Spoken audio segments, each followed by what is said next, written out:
high school, I was not able to pursue my education, but I took it as a challenge on myself to go in and learn soap making, which was what I was selling, producing and selling.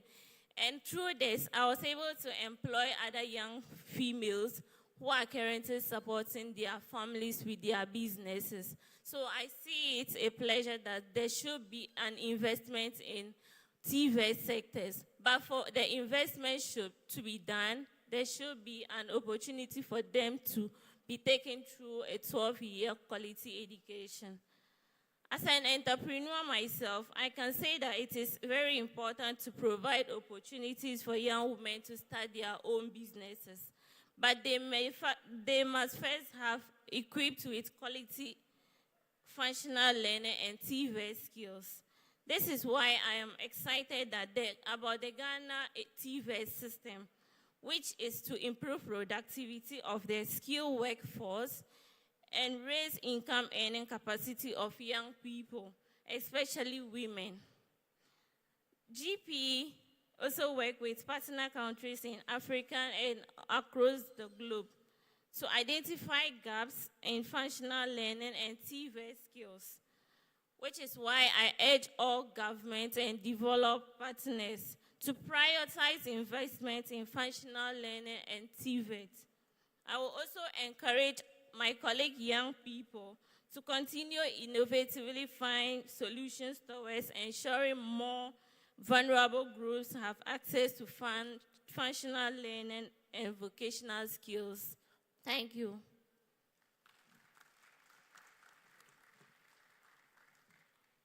Thank you so much for that very passionate appeal, but also highlighting the very critical importance of alternate pathways.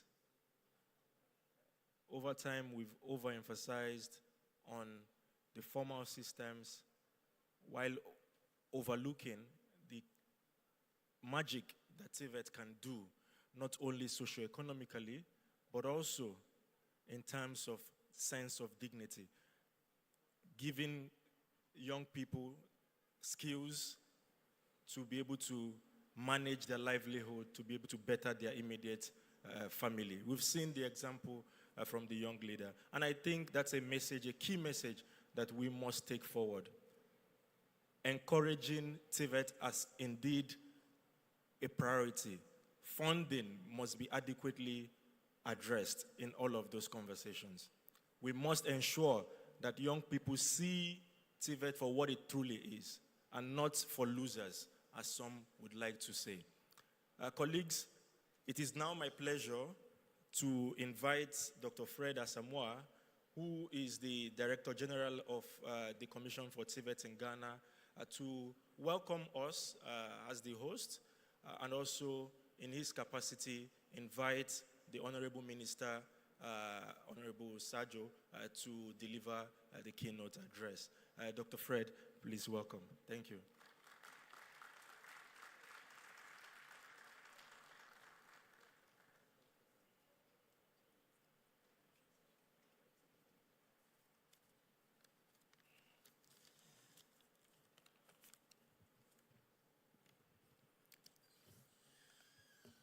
Good morning to you all.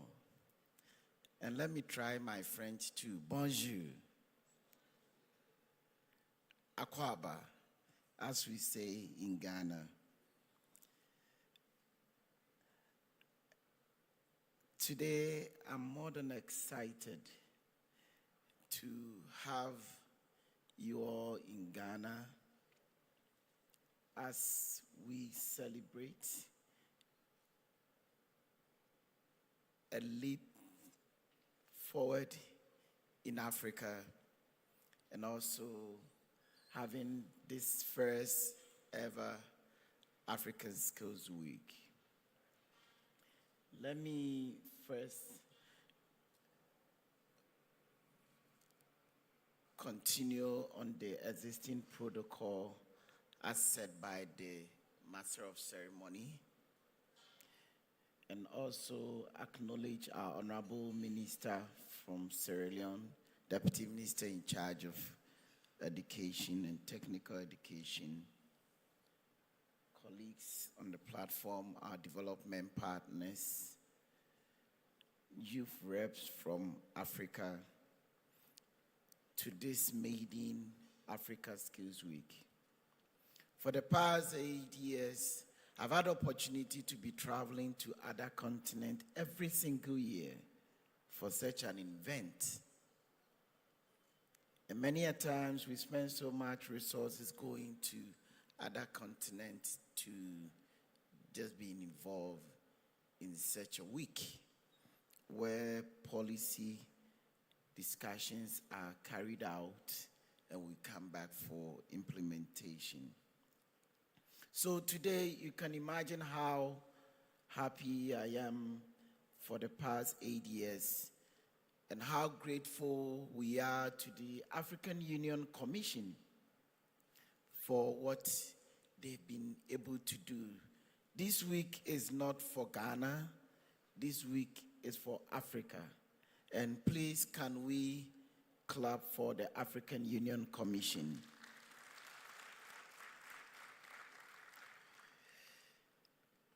So I also want to appreciate the government of Ghana as I bring you greetings from the Honorable Minister of Education, Dr.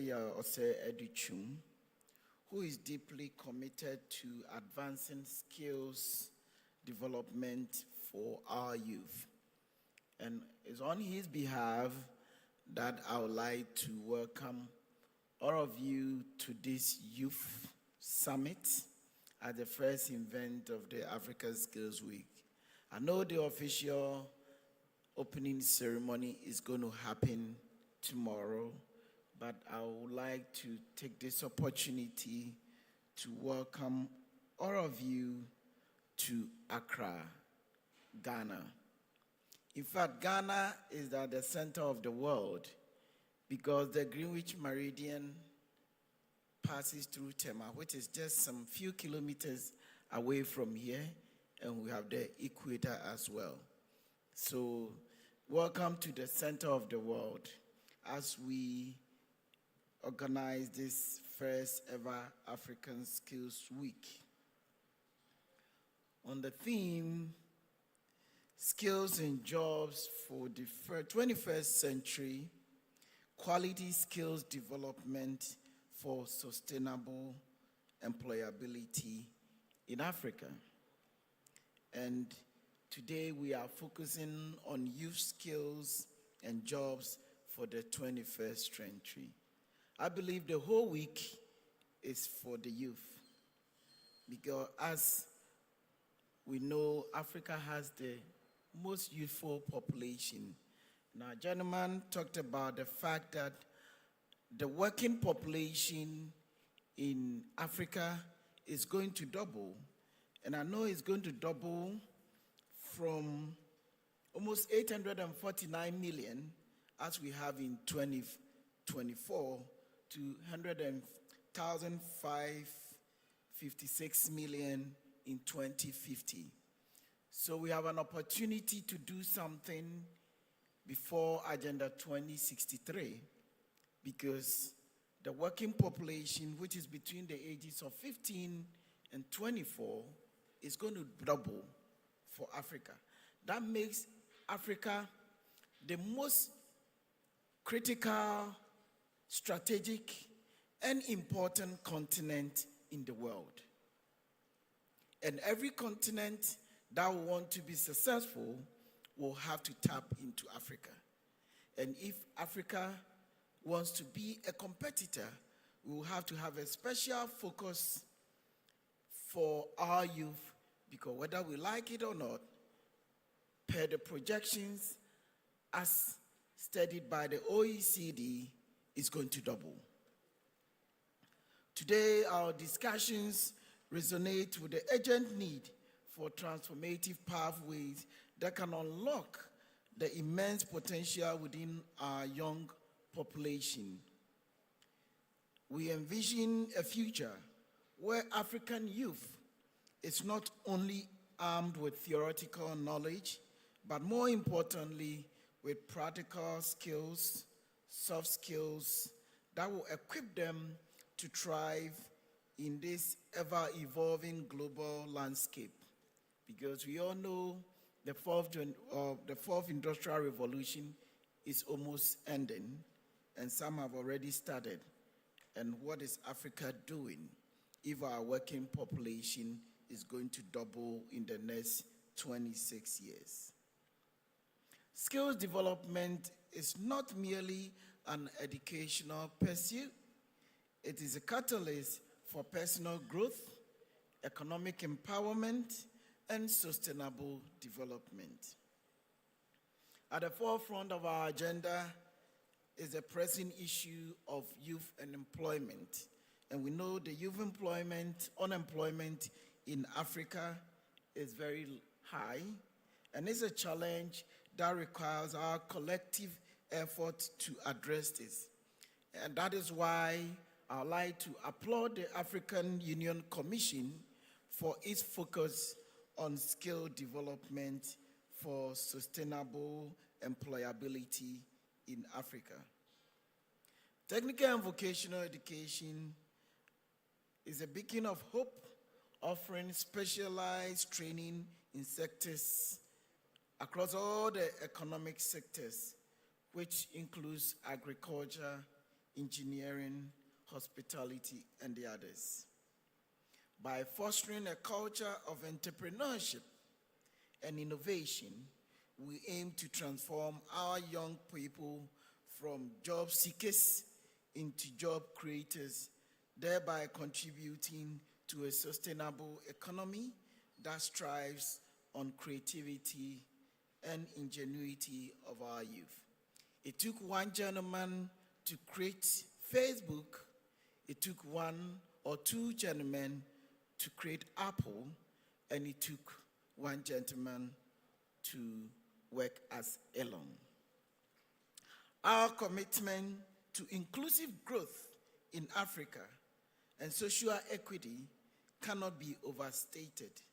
Skill development through technical and vocational education opens up opportunities for all young people, especially those who may not follow traditional academic path. It is our duty as Africa to ensure that every single individual born and raised in Africa, regardless of their background, has a fair chance to contribute meaningfully to African development. By investing in skill development, we create a workforce that is resilient and adaptable, capable of facing the challenges and seizing the opportunities that is ahead of us as a continent. Moreover, the importance of aligning TVET programs with the needs of industry and making sure that industry sits at the center of all skill development cannot be overlooked. As we witness rapid technological advancements, there is an ever-growing demand for skills workers who can drive innovation and productivity. By bridging the skills gap that exists in our economy, we are preparing our African youth to meet the evolving demand of job market and enhance Africa's competitiveness on the global scale. Here in Ghana, the government of Ghana recognizes the significant impact of TVET in driving our economic growth and job creation. Since 2017, we have undertaken a significant improvement in our TVET institutions and policies, investing heavily in infrastructure, teacher training, and curriculum development, with over $500 million invested in infrastructure.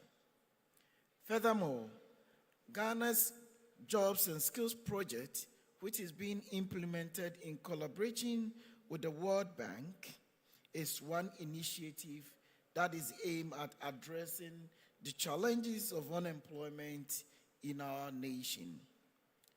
This project aims at equipping young people with technical skills, both hard and soft skills, for the local national job market, whilst also preparing them for opportunities in the global arena. By fostering partnership with development partners, we are enhancing the quality of training whilst we are increasing the employability of our graduates. Another significant milestone is the establishment of the Ghana Skill Development Fund under the Jobs and Skills Project. Ghana is looking up to establishing a permanent system that can have enough funds to support skill development. In conclusion, the importance of unlocking the full potential of the Ghanaian youth through TVET and skill development is not merely a strategic objective. It is a moral imperative. As we invest in skills development, we ensure that our nation and our continent continues to progress and thrive. Together, let us prioritize skill development by also making sure enough funds are allocated to technical and vocational education, which costs about 3 to 4 times as compared to grammar educations, and also fostering pathways for our youth to succeed. Because if our youth in Africa succeeds, Africa will succeed. Innovative and lead our youth in Africa towards a prosperous and a sustainable future for our dear continent. On behalf of the government of Ghana, His Excellency the President of the Republic of Ghana, Nana Addo Dankwa Akufo-Addo, on behalf of my Honorable Minister of Education, Dr. Ayaw Osei Adutwum, I would like to thank you all for your commitment and welcome you to Ghana for this Africa Skills Week, the maiden one. And we believe the African Union Commission will ensure that every single year until 2063, this event will be used to account for what we are doing to take care of the working population that is about to double. Akwaba to Ghana, and may God bless us all and Africa. Thank you. At this point, let me take the opportunity to welcome His Excellency, the Honorable Deputy Minister of Education for Sierra Leone, Honorable Sajo Aziz Kamara. I hope I have not butchered the name, who is the Deputy Minister of Education, Technical and Higher Education in Sierra Leone. He will be speaking on the theme, Catalyzing Youth Voices for Quality Skills Development for Sustainable Employability in Africa. Honorable Minister, thank you and you're welcome.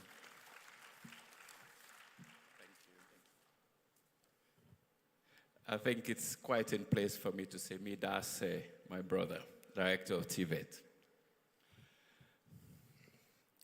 Sometimes you wonder if there's any need to do a keynote after all that has been said. I think we're all going to say the same thing in different forms. Excellencies, delegates, development partners, the African Union team, civil society members here, ladies and gentlemen, and with emphasis, the students present here. It is both a privilege and honor to stand before you today at this pivotal gathering focused on catalyzing youth voices for quality skills development across Africa. I take this opportunity to also acknowledge His Excellency, the President of Sierra Leone, retired Brigadier Dr. Julius Maada Bio, and the Honorable Minister of Technical and Higher Education, Dr. Hajara Mutulai Wuri, for according me this opportunity to be with you this morning. As we meet here, our collective commitment is guided by a shared vision to harness the potential of Africa's greatest asset, its youth. The theme of this summit,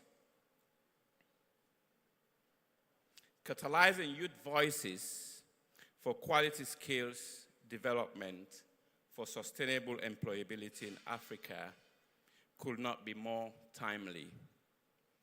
With the African Union's Agenda 2063 providing a clear pathway, this gathering marks a crucial milestone in our journey to realizing the Africa we all desire. An Africa that is more inclusive, prosperous, and driven by its youth. Today, I wish to speak not just as a representative of Sierra Leone, but as an advocate of the millions of African youth across our continent who, despite challenges, remain our greatest hope for sustainable development. As Africa's working age population is expected to triple by 2050, our focus must shift urgently to enhancing the quality of education, skills, and employability to meet the demands of a rapidly evolving labor market. For this summit, I'll engage on, firstly, Africa's youth, a critical resource. Secondly, skills development and the imperative for Africa's sustainable future. Thirdly, the role of youth in shaping the future. In doing so, I'll attempt to also highlight the Sierra Leone story briefly. Before I do so, let us have an understanding of our situation in Africa in terms of the demographics and unemployment. I know this has already been flashed, but for emphasis, over 60% of Africa's population is under the age of 25. Globally, 85% of the world's population is between the age 25 to 35 years. By 2050, it is estimated that Africa will be home to nearly 1 billion young people. Clearly, this tells us we have to brace up for the emerging challenges and veer towards creating opportunities to maximize our youth potential for sustainable development of Africa. Africa's youthful population has immense potential to drive creativity, economic growth, and social transformation, essentially the Africa we all envisage. Africa's youth, a critical resource for growth. Africa has the youngest population in the world, and this demographic dividend presents an immense opportunity. However, the potential for youth-driven growth remains unrealized for many. In Sierra Leone, for instance, we have witnessed how underemployment and the dearth of requisite skills have hampered progress. Traditionally, our education systems in Africa until recently has been based on theory and academia with a strong emphasis to go to universities and obtain degrees and seek white-collar jobs. Skills-based courses for vocation have been perceived negatively. This mindset has to change. But we are also seeing the transformative power of strategic investments in technical and vocational education and training, TVET. Programs like the Youth Employment and Empowerment Program in Sierra Leone are helping today to bridge the gap between skills and opportunities, ensuring that young people are equipped with market-relevant skills for the 21st century workplace. We're having this African Skills Summit in Ghana because it provides a valuable model of how sustained focus on TVET can lead to meaningful changes. As will be outlined during this Africa Skills Week, Ghana's pre-tertiary TVET system showcased in Accra will demonstrate how a country can transform its workforce with modernized education infrastructure and policies aligned with future labor market needs. Sierra Leone and Ghana, like many other African nations, recognize that robust skills development is key to driving economic transformation. This is aligned with the African Union's Continental Education Strategy, CESA 2016 to 2025, and the Continental Strategy for TVET, both of which emphasize the importance of job-relevant skills for sustainable economic growth. For skills development, which is an imperative for Africa's sustainable future, the Africa's Union Agenda 2063 provides the blueprint for inclusive growth and sustainable development across our continent. One of its core aspirations is to create an Africa whose development is people-driven, relying on the potential of its youth and women. The second 10-year implementation plan of Agenda 2063 sets clear targets for a skills revolution that is underpinned by science, technology, and innovation. These pillars are critical for building sustainable economies across Africa, ensuring that our young people are equipped to meet the demands of the 21st century. To drive industrialization, African youth must acquire skills for creativity, technology, and innovation. An effective engagement with private sector will guide on relevant skills to drive sustainable development and for employability. The imperative to acquire requisite skills to unlock Africa's prosperity cannot be overstated. Initiatives such as the Africa Skills Week, organized by the African Union, serve as a critical platform for promoting action towards realization of this vision. By bringing together the youth, policymakers, development partners, educators, and industry leaders, we can foster the collaboration needed to transform the skills development systems. This will ensure that education and training programs are aligned with industry demands, leading to sustainable employability for Africa's young population. In Sierra Leone, we have made significant progress to align our national TVET policies with these continental strategies. Sierra Leone recently completed a World Bank-funded skills development project with training of over 20,000 beneficiaries and support to strengthen capacity of TVET institutions, public and private. Other efforts to ensure skills training supported by the European Union, the GIZ, and UNDP are moving us towards achieving key benchmarks of Sustainable Development Goal 4 and TVET strategy for Africa. We recognize the importance of expanding access to technical education, particularly for women and vulnerable groups. One example is our focus on digital skills development and green skills, an area that is becoming increasingly critical as Africa's economy becomes more reliant on technology.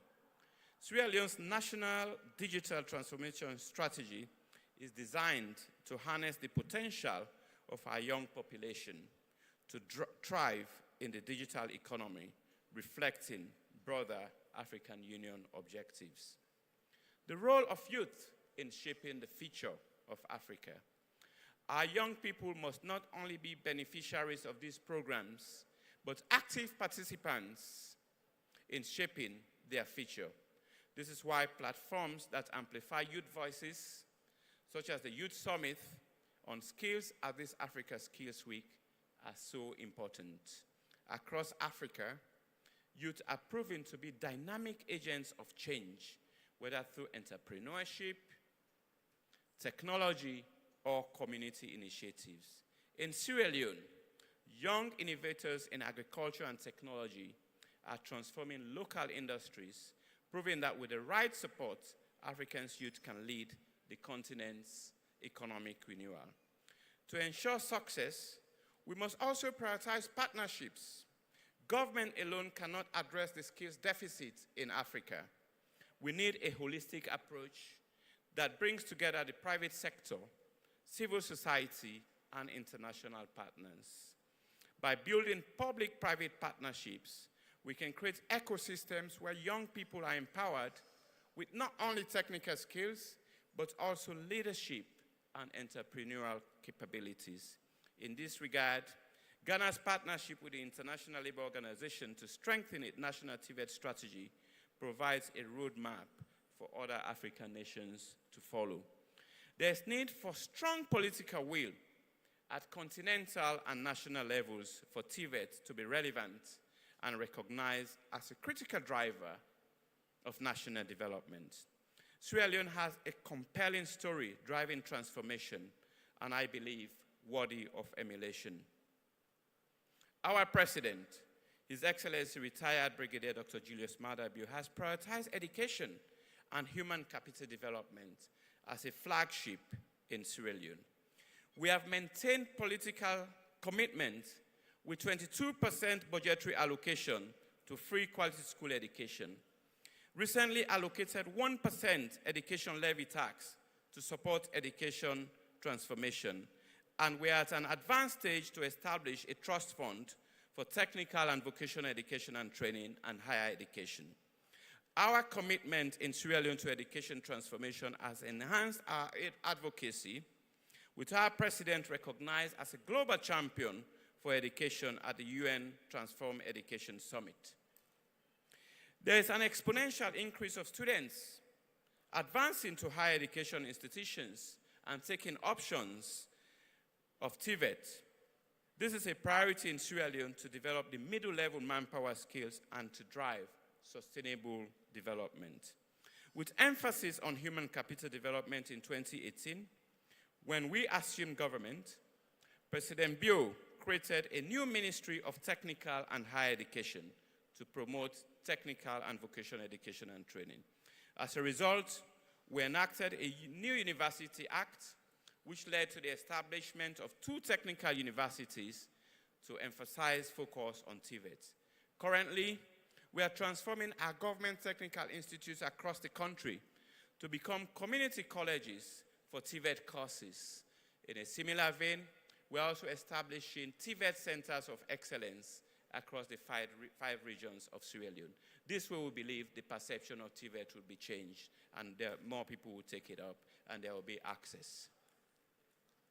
On the policy trajectory, we have a TVET policy and a dual apprenticeship policy informed by best practices across the world.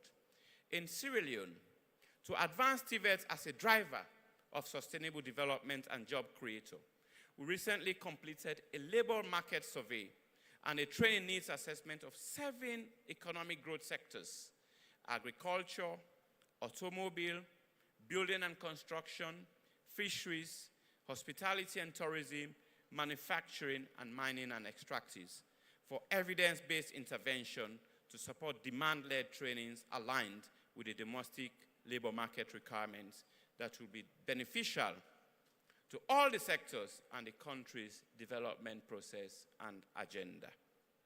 The labor market survey will serve as a private sector needs and support delivery of one of government's ambitious Big 5 game changers to create 500,000 jobs for young people in Sierra Leone and prepare them for global competitiveness.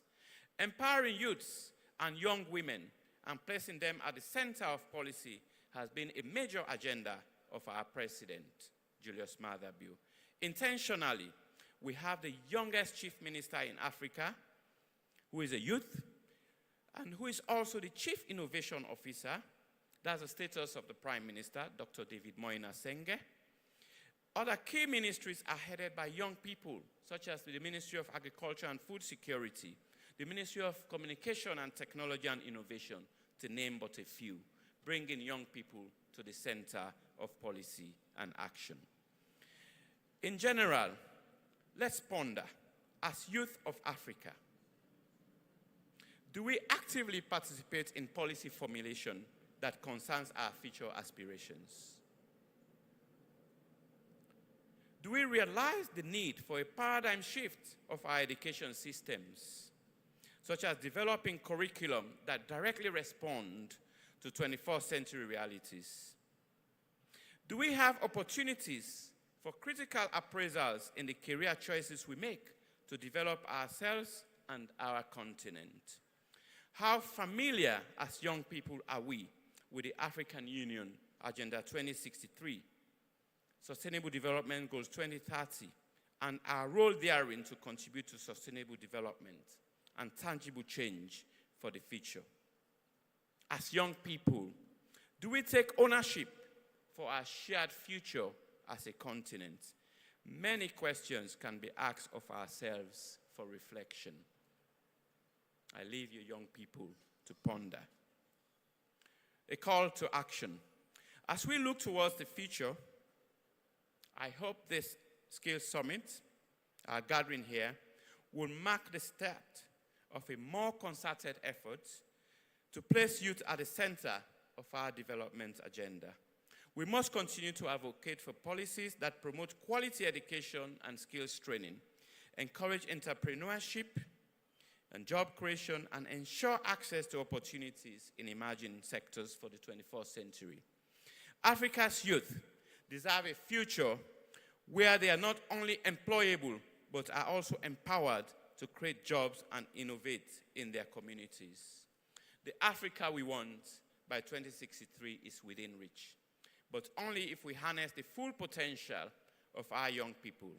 Let us therefore commit to catalyzing youth voices for quality skills development, as this is the foundation for sustainable employability and economic growth across the current continent.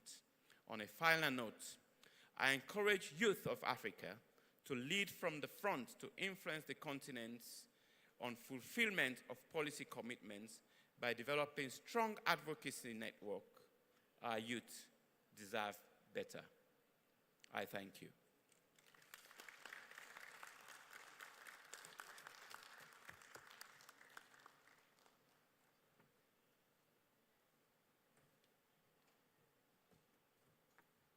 What triple A for him, ladies and gentlemen.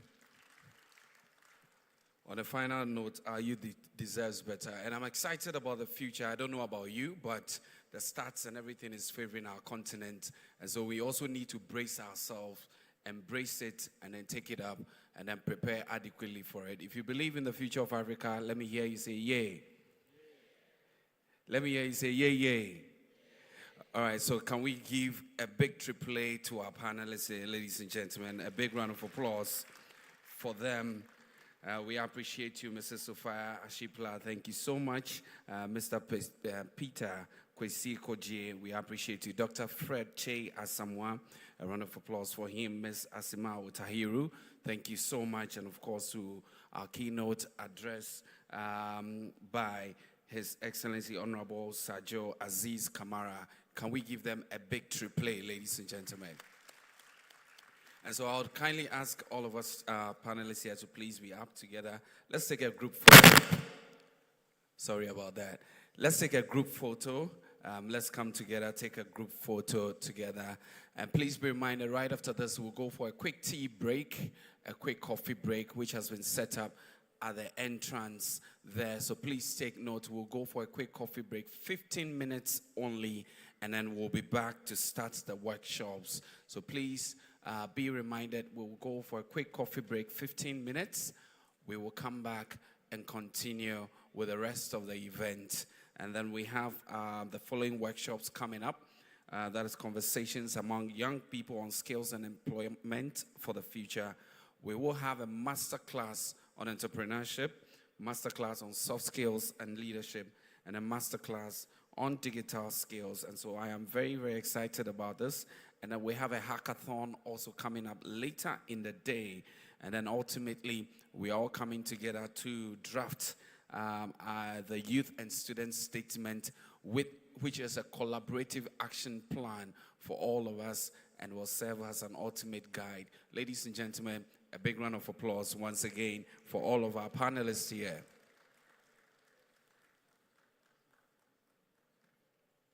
Well, thank you very much. We acknowledge all of you.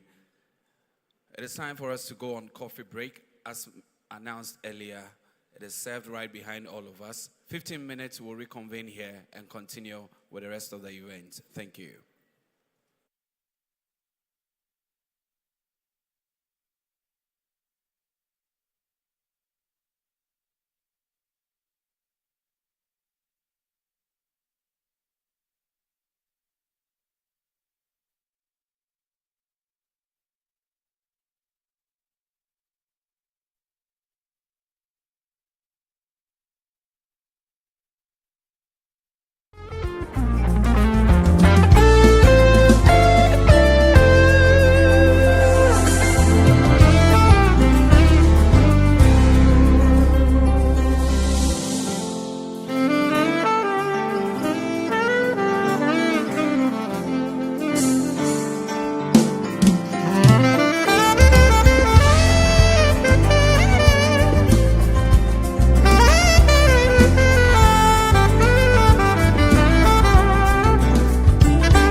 aspirations to build into the outcome of the Skills Week Summit.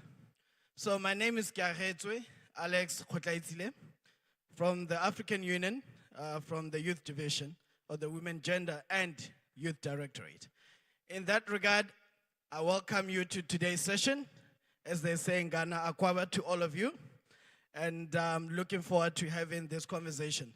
But I'd like to call my colleague because I'm not alone. I'm doing this with All Africa Students Union as well as ILO in this conversation because we are going to talk about skills. We're going to talk about aspirations in terms of skilling as young people in that regard. So please give me and yourself a round of applause. Thank you, thank you, thank you. I like it, I like it. I like the vibe that continues like that. But I can use atlape. I forgot the other one. It's triple something, tripe. Great, great, great, great. Thank you. So I'm going to say, Eta, you are all going to give me an ola so that the coffee keeps moving, right? Eta, you give me an ola because I have to sound less louder than you do. Eta, ola, Eta, ola. Beautiful, beautiful. I love the energy. I love the energy. Give yourself a round of applause. Thank you so much. Thank you so much. I'm going, Mr. Albert Onkar from ILO. I'm going to ask you to please come forward.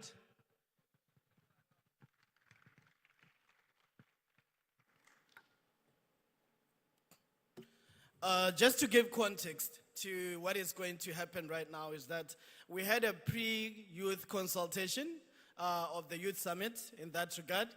So what we did virtually, we had a conversation with young people from all across the continent within the context of skilling, within the limitations to skilling, within the aspirations, as well as commenting particularly to the partners who are working in this space, particularly to how to access skills, what's limiting, how do you think is best to do that? And what we are trying to do here right now is to ensure that we continue the conversations, but we capture the conversations of the young people who are here right now.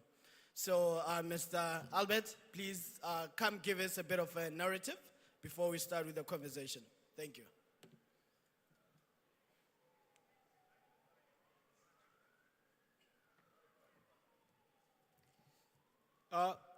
Good afternoon by now. So, thank you so much, James, for the introduction.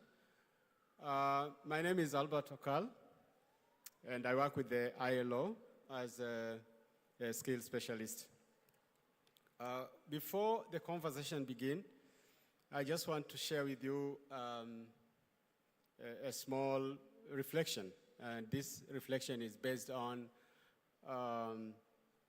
a study that the ILO did on the aspiration of young people when it comes to skills development, jobs, and the future of work. And it was done globally. Africa was also part of the group that participated.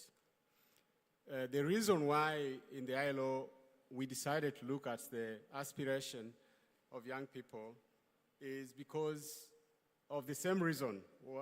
Since in the morning when we are hearing that young people want to be heard, they also want to be part and parcel of all the processes and the dialogue that affects their lives.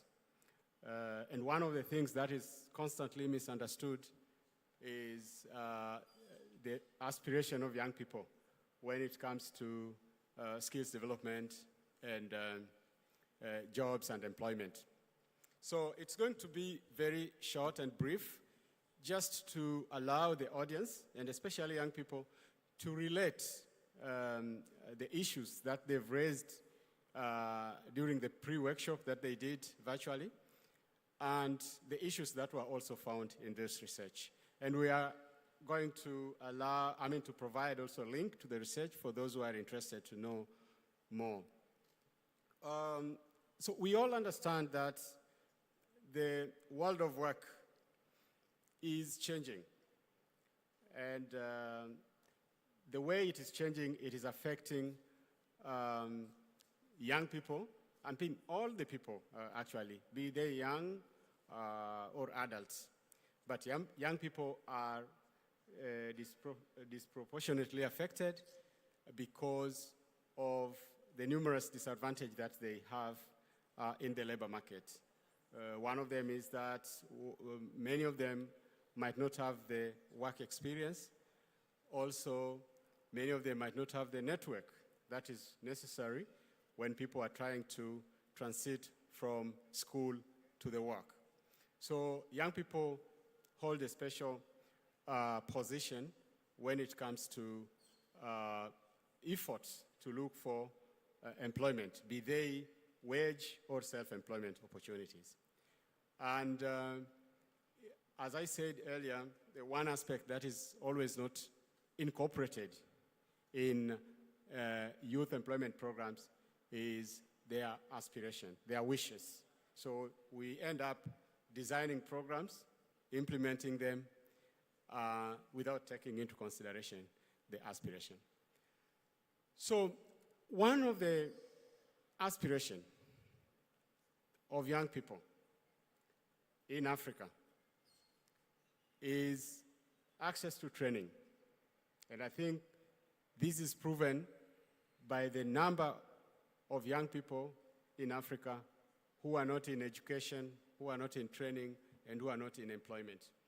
And it is well-known fact that lack of proper training is one of the barriers that affects young people to access the labor market, to transit from school to employment.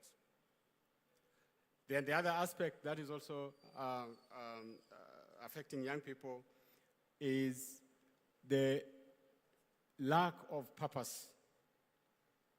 Many young people say that they would like to associate with a job or a wage or self-employed job or livelihood activity that gives them a meaning, that gives them a purpose in life, something to pursue, something to hold on for.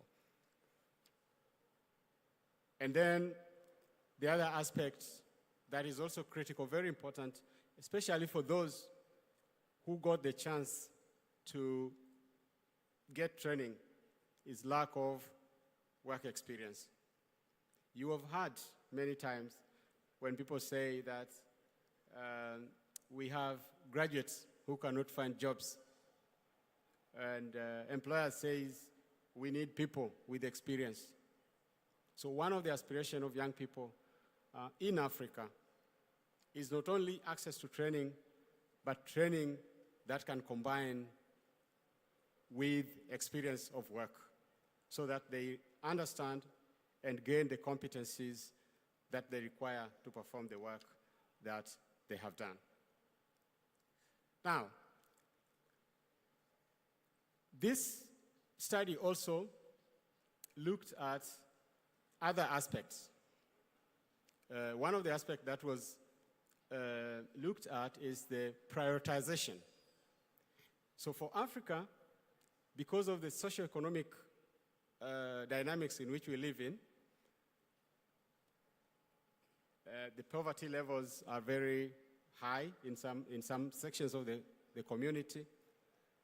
So young people in Africa wish to have jobs that can pay them better so that they can earn an income. And although this is very obvious, but the same question when it asked to young people in other regions, especially where the economy is much better, you find that their prioritization is they would like to get a job that will give them international travel exposure. But in Africa, income is a priority for many young people.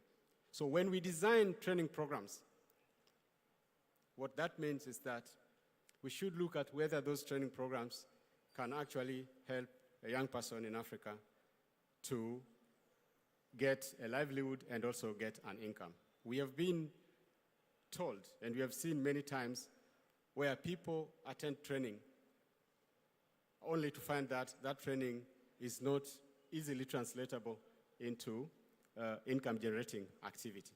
And currently, as we stand in the continent, unemployment rate for graduates meaning people who have gone through a training program, is almost reaching 50% in some of the countries in the continent.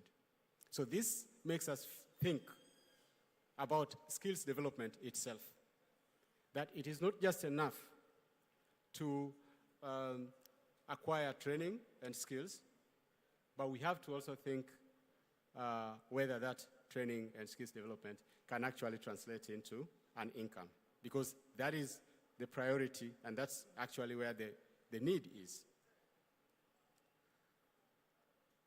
Then there's also the other dimension that people don't talk about most of the time, but it is the reality, according to this research. In many countries of Africa, young people aspire to work in the public sector, meaning people want to work in government institutions and parastatals, and so on and so forth. And perhaps because public sector has, permanency, has reliability. The contract is permanent and pensionable. So you have some quarters where young people, they would rather wait for months and years to only get a job in the public sector. Any other thing in between is not their priority. If they are doing something, if it is not in the public sector, they consider it as a temporary and a transit. But then we know that increasingly public sector do not create enough jobs to absorb all the people who grow through training in different formats. And the other issue that was also discovered is that although many people want or aspire to get a job, even in private sector, but they say that not many young people also make, active efforts to ensure that they acquire the competencies and the skills that will give them the opportunity not only to work in the private sector, but also to thrive and excel. So why am I saying this? I'm saying this because there's always a mismatch between aspiration of young people and the reality. And somehow it affects the outcome of our employment and also our income-generating activities. Today in the morning we heard about a lady who had to rethink of what she can do and what course she can take so that she can earn a living and an aspiration. But we also know some of our friends and relatives who are very selective and have aspirations that are not matched with the reality on the ground. So this is a critical element that we need to consider for all of us as young people, but also for development partners who are trying to help young people access the labor market. Now, I want to conclude by mentioning some of the suggested actions that needs to be taken. The reason why we have a mismatch between youth aspiration, be it in skills development or in employment seeking, is because of lack of information. Now, as much as we work so hard to design new training programs, to design and revise curricula, to try to align training programs with the labor market trends, we are now talking about new emerging occupations and sectors that are occasioned by digitization, climate change, the green economy, and so on and so forth. We don't invest equally enough time and resources to provide information to young people about the reality of the labor market in the context in which they live in.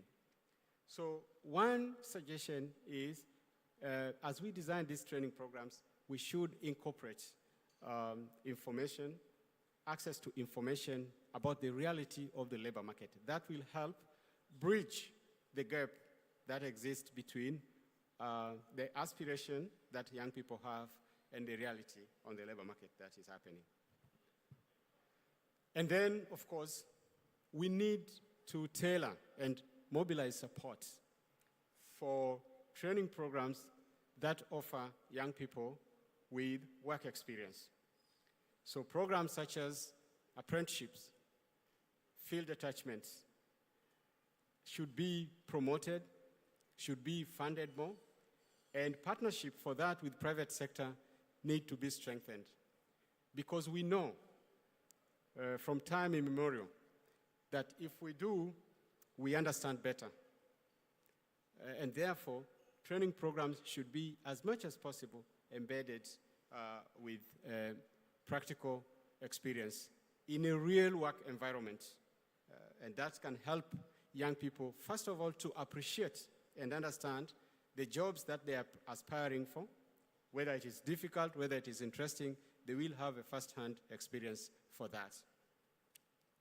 And therefore, the issue of guidance and career guidance and counseling comes in handy. And this is closely related to information that young people need to know.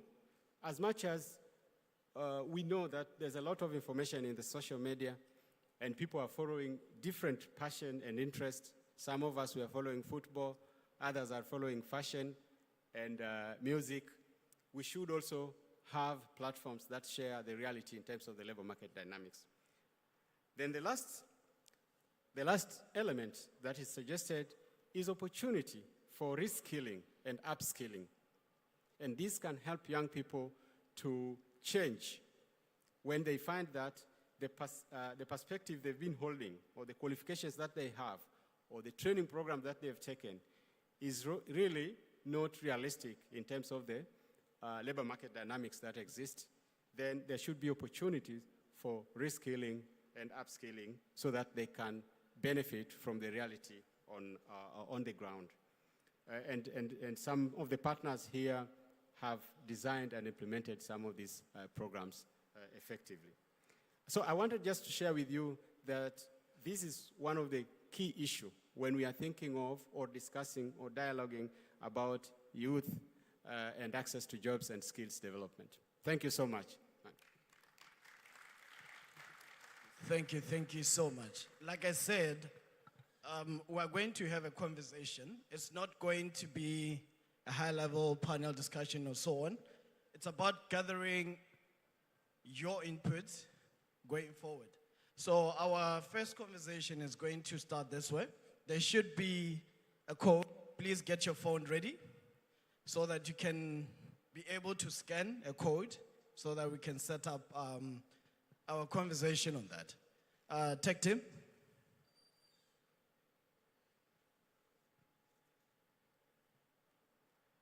No, you can say. Tech team are ready? If I knew how to dance, I'd be dancing right now. Just waiting for that. But understand the conversation in the set that we're going to talk about the barriers that we have in accessing skills in that context.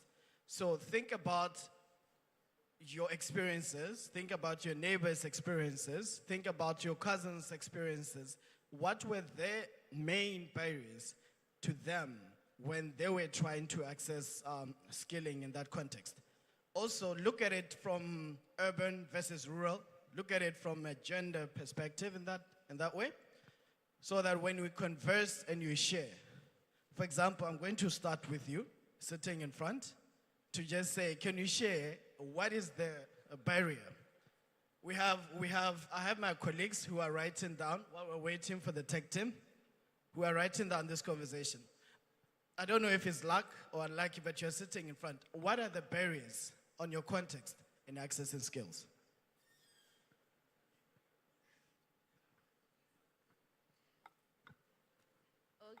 the barrier, I can say maybe funding, lack of funding.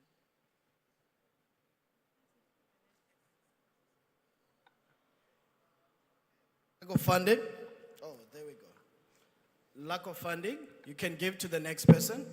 You are going to assist me, the gentleman. After you have spoken, you are the one who will help me move the mics around. I appreciate it. Thank you for All right. volunteering. I'm so grateful for the opportunity. So I think one barrier is a change of mind. How we can change our mind to let go of the old beliefs and then align ourselves to the norms of this 21st century. I saw something on social media the last time, and the person was saying that in this 21st century,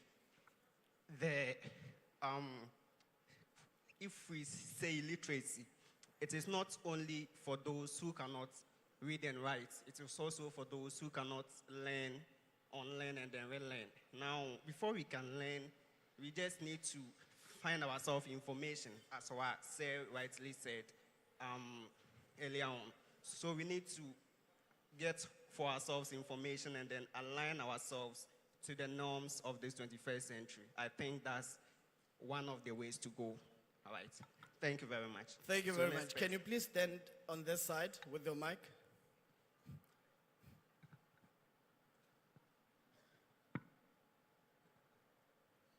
Thank you very much for the opportunity.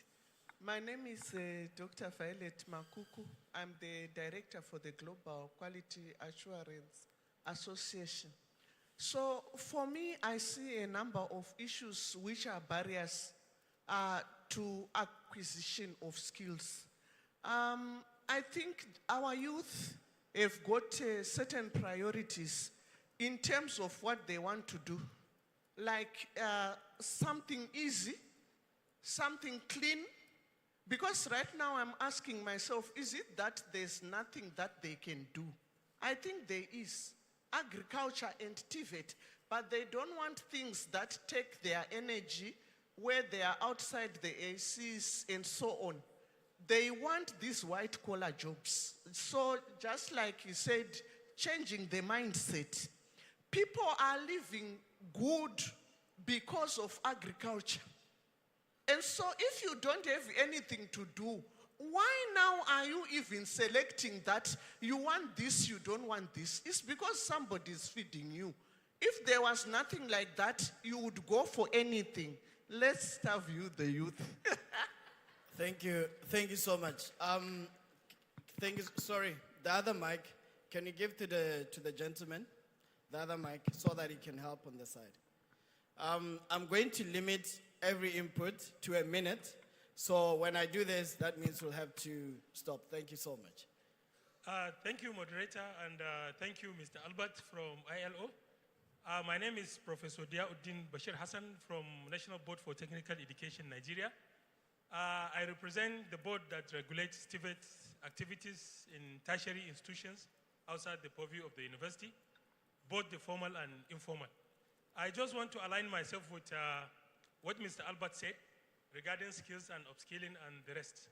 And also some of the activities that have been done by different bodies to see the issue of skilling reach the next level. Well, I'll be talking from the point of regulator, since I'm coming from the regulatory aspect, and the contribution that we are doing to ensure that youth get the right skills.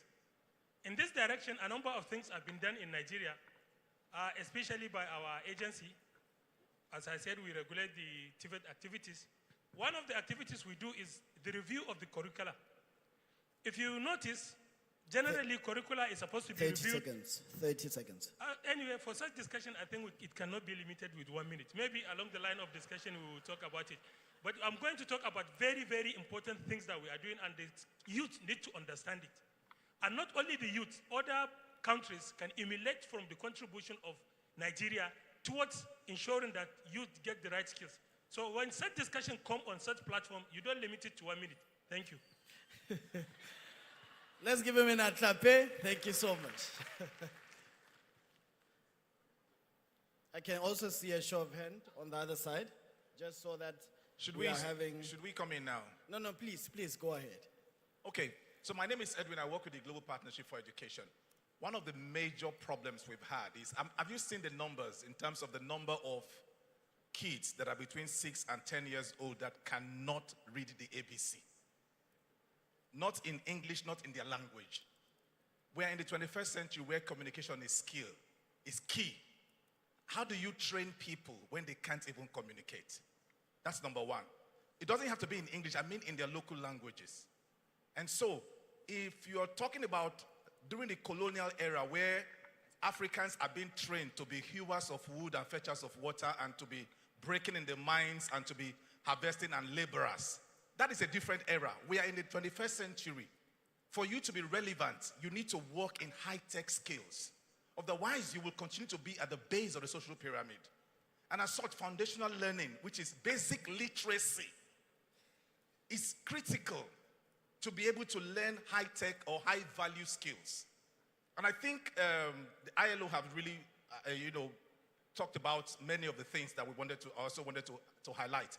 But a key component of this is that if you're not aspirational, you take whatever comes to you. And I agree, though Madam says that people are running away from agriculture, because the way agriculture is done is not the way it is done. We cannot be using cutlass and hoes in 21st century. That is the truth. So we need to be using tech and equipment. How do you acquire that? You can't ask us to be going back to be learning how to use cutlass and hoes. It's not in these days. So please, we need to build our foundational literacy, invest in it, so that we can learn high-tech skills that can make us more productive in all of the things that we want to do. Thank you. Thank you so much. Thank you so much. Sorry, gentlemen. The lady, you'll come after. I just want to have another point of view from another side. You'll come after. I'm noting that.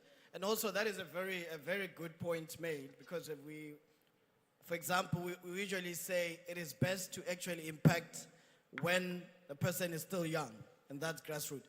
But I'm not going to amend everything that is said. I really want us to focus on youth's experiences with regards to accessing training, accessing skills. What are the barriers as a young person who is here? Thank you. Anyone here? Okay, no one that side, please. They're here. No, please go ahead. Thank you so much. My name is Mabel Solomon Edu. I'm a student from the University of Ghana. And one thing that I've seen as a challenge, I was born in the UK and I spent a lot of my time there. And one thing I've come to realize, comparing the Western world to Africa, is that there is a stigma around certain industries.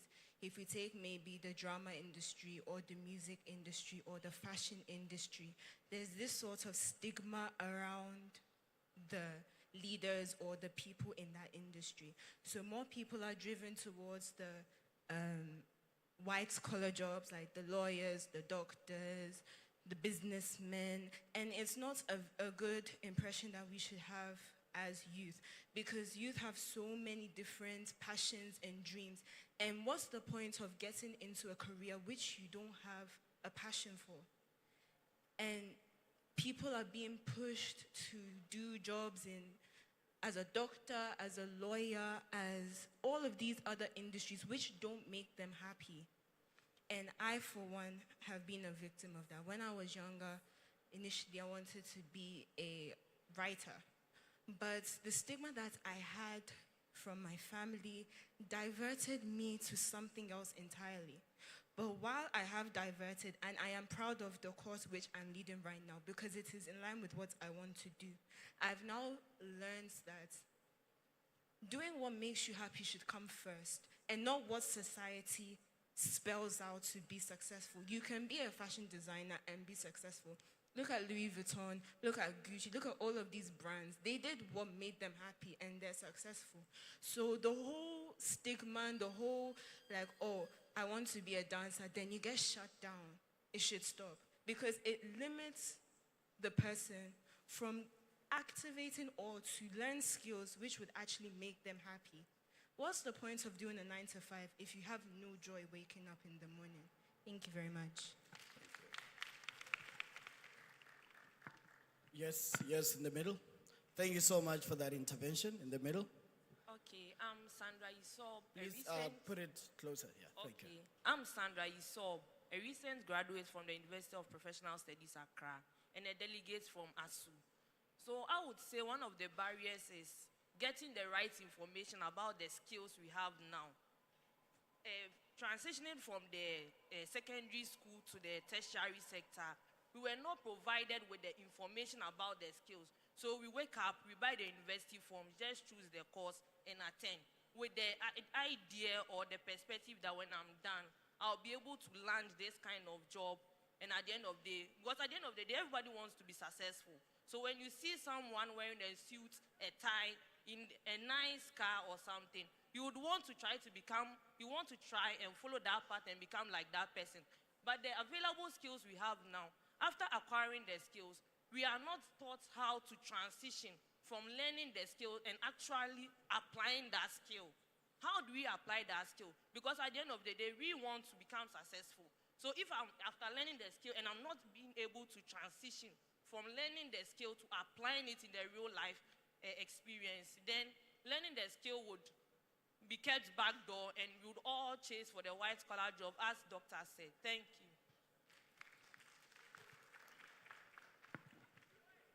Thank you. Finally, there's a hand this side.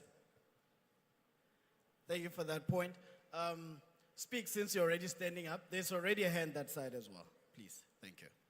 I'm Ruth, a delegate of UNACR, and I want to say lack of training on the job. You apply for internship and you be the one to photocopy, you be the one to go and buy pure water, you be the one to buy other things instead of training you. So that's what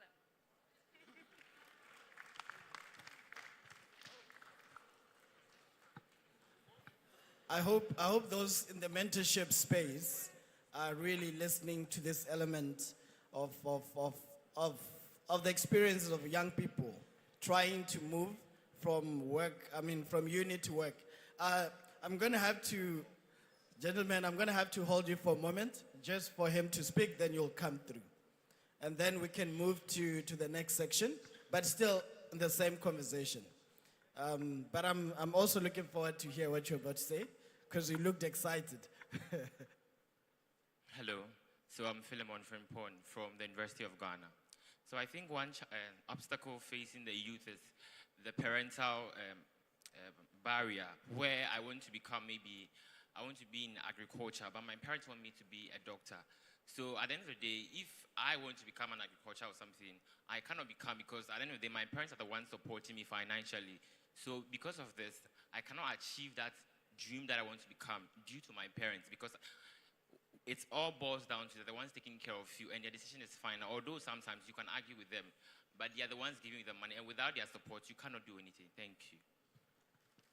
Yes, this resonates back to what the lady was saying, but there's a gentleman here with a hand.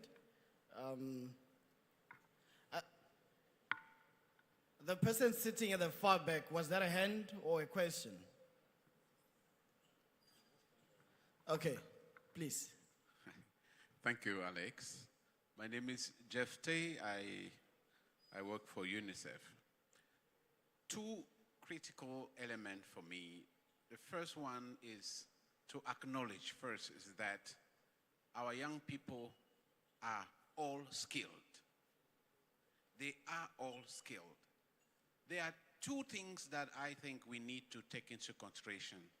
The first one is that throughout the process of our education, there is limited information given by the education system to tell us the end of our education. Meaning, if you are doing IT, what options do you have in terms of labor market? If you are a sociologist, how do you turn that skills into practical work? The second thing is that, when our young people are skilled, where are the opportunities? Really, these two things for me are the one that will change the landscape of skills, and the job. Thank you very much. Thank you so much. I just want to, I'm sure that there's a lot that you want to say. And also thank you for bringing a different perspective in terms of that the many youth that are here already are skilled. But the question is, where are the opportunities? A bigger question, right? So I'm sure there's a lot you want to say, but there should be a QR code which should be presented here. And in that regard, I want to give to my colleague Samo to sort of move us from our challenges and our experiences to talk more about, yes, he will talk.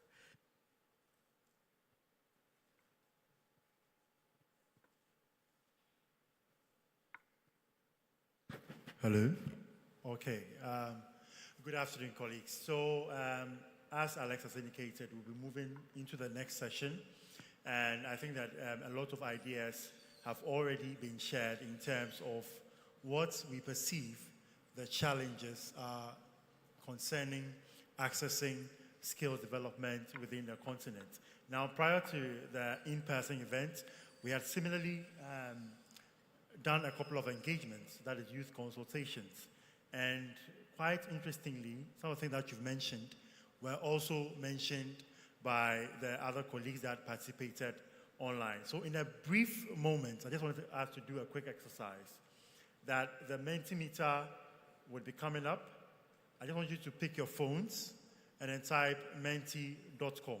Menti.com is MENTI.com. And then you can type in the code. I can't see people on your phones yet. Are people on their phones? I think for the senior high school students, if you don't have your phone, you can perch colleagues sitting beside you who might have a phone. So take your phone, menti.com, and then type in the code. The code, I'm not wearing my glasses, but 254, is it 254? 2524. So type menti.com and then you type 25246752. Do you have that? If you have that, say Viva. Means people still don't have it. So if you have it, say Viva. All right, good. So I want you to type in one word, what do you think is the major obstacle that you face as a young person in accessing skills needed for decent work?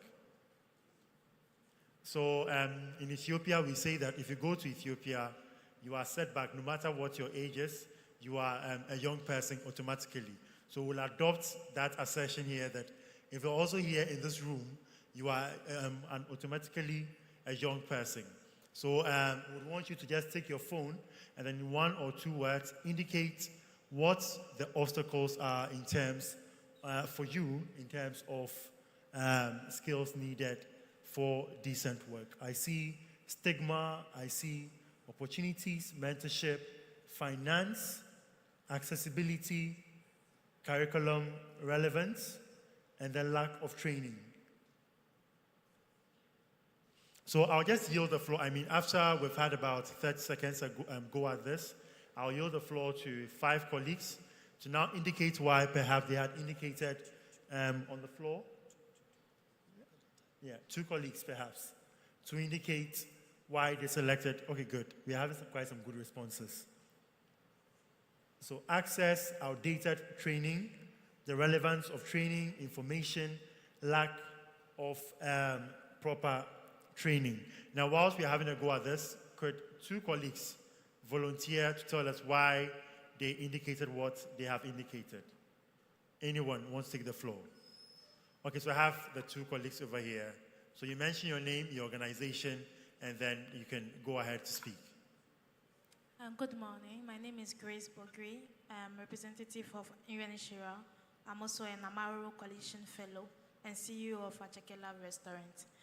I wrote the lack of finance because nowadays it's difficult for people to found young people. They assume that they are not going to use their funds correctly or they are not going to they are going to mess up the money given to them. But the question is, what if they do well?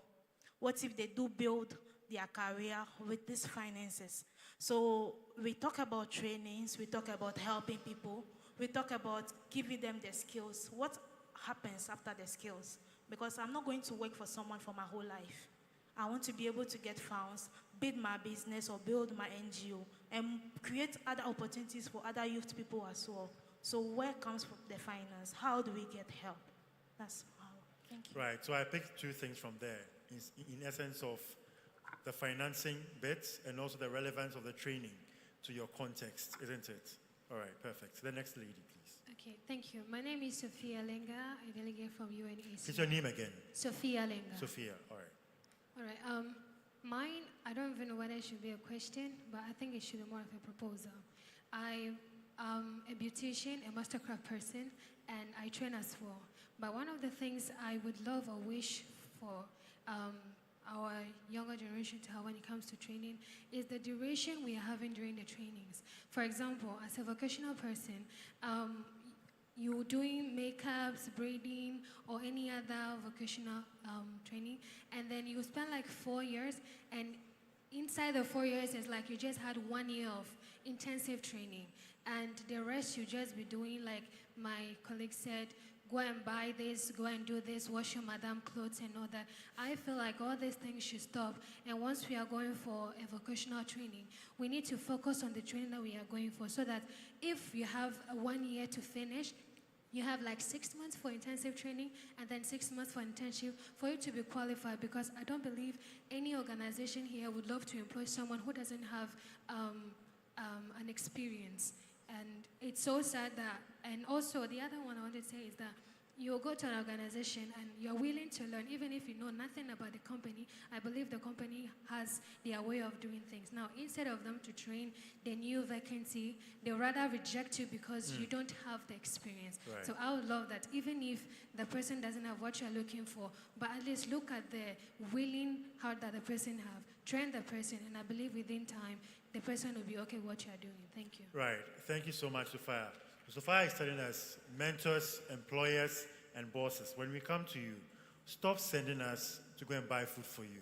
Stop sending us to go wash your clothes, and truly train us to become the best versions of ourselves. I'll now pass the mic back to Alex, and then we'll do a short exercise, and then we come back again to continue.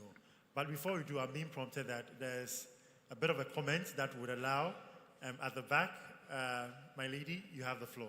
Thank you very much. My name is Eve Price. I'm here from New Zealand. Thank you very much for having me. I mentioned the return on investment in the Mentee survey.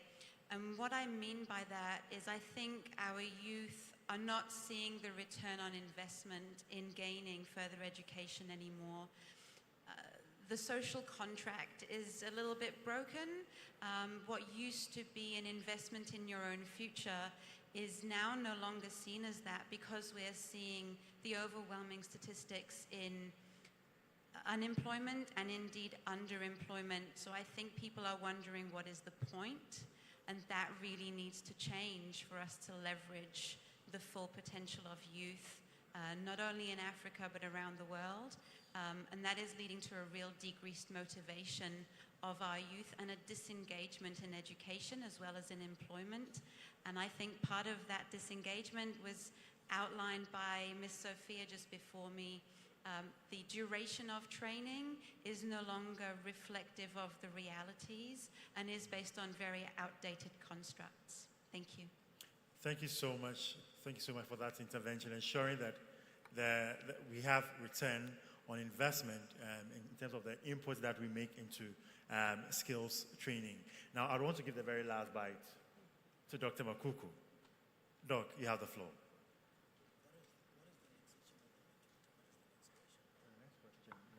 Thank you very much. Please, I just want to bring us to the attention of one very important point.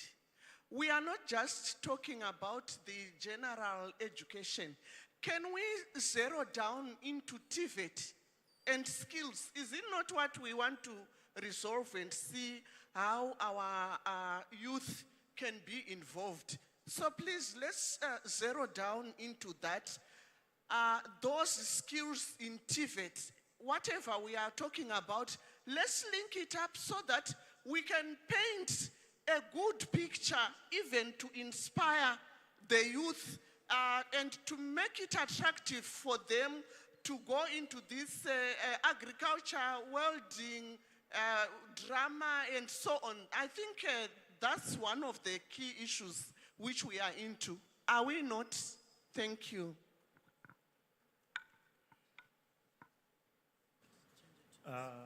Thank you, Dr. Makuku, for that intervention. Actually, on TVET, we have a whole session dedicated for that within this week to discuss TVET into more details. Now, we want to move to the next aspect of our Mentimeter to ask the young people that, in your opinion, what platforms or channels, now, for instance, during Ashley's speech on behalf of the All Africa Students Union, he had mentioned that young people need to be engaged. We need to hear our voices in terms of what the modes of skill development should take. So we want to ask you that what platforms, as a young person, what platforms or what channels can be used to amplify your own voice? And perhaps if you're part of a youth group, if you're part of a student group, you can tell us that what platforms do you use to amplify the voice of your colleagues, or perhaps what are your processes of advocacy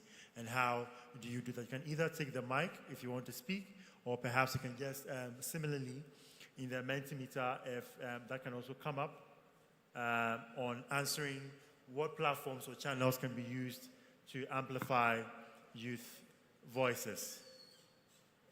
Anybody to share? Especially the youth organizations and the student organizations.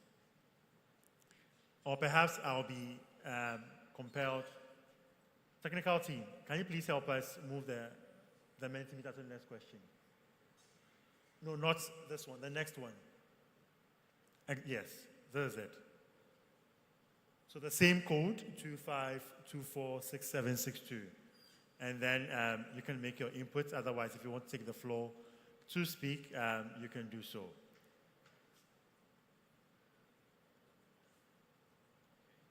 Maybe now I may have to be the villain of the session by calling people out. Okay, there's social media. There's TikTok. What is KTI? Okay, there's LinkedIn, Facebook, refugee-led organizations, Facebook. Now, in terms of channels, don't think about social media channels only. You can think about engagement with governments and among others. So if you do campaigns, if you do advocacy, you can feel free to share them as well. Maybe I should, okay, Dorothea. Can we pass the microphone to Dorothea?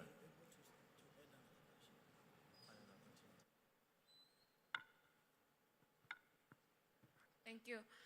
My name is Dorothea Nangolo from Namibia. I think the biggest platform or channel that can be used to amplify youth voices is representation of young people at decision-making or at policy level. Namibia is doing a relatively good job at ensuring that young people have access to parliamentary seats, for instance, where we have the youngest parliamentarians that are in parliament. So that is a great platform that works very well for us as Namibians to ensure that our voices as young people are equally represented. But while I speak about this, it's important to note that young people must not be used as tokens when it comes to such levels. It must be that young people are on the table, they are speaking, but equally their voices are being heard. So I think from my perspective, that is the biggest platform that changes, that influences policy, that ensures that our voices are really being heard. To be frank, we've been speaking on social media, we've been protesting on the streets. I think it's time that we are able to sit at the decision-making tables. Right, so Dorothea shares that we should ensure that young people are proactively engaged in the decision-making process and not as a reactionary approach. So I give the floor to our colleague from Ethiopia.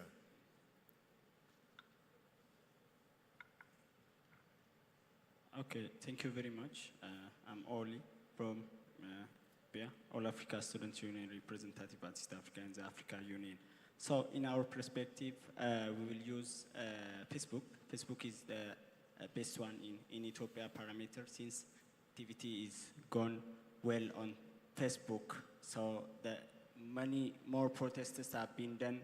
The students and youth voice will be amplified through this platform. So in Ethiopia perspective, we will be in highly activated and using students and rising students' voice through this platform so that you can even follow now open, and when you type my name, you'll got what's been done.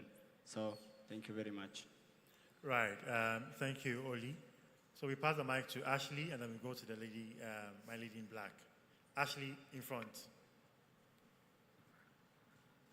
Thank you very much. I think one of the platforms that is very important to amplify youth voices are the community, gatherings that we have. I think they're important because that's where young people can find safe spaces to speak amongst themselves and then create platforms to be able to engage going further. So they are more of a bottom-to-up approach. So when it starts from the community, you can then elevate or escalate your issues to a bigger level. So I think these community gatherings are very critical. Thank you. Right, thank you, Ashley. My lady in black.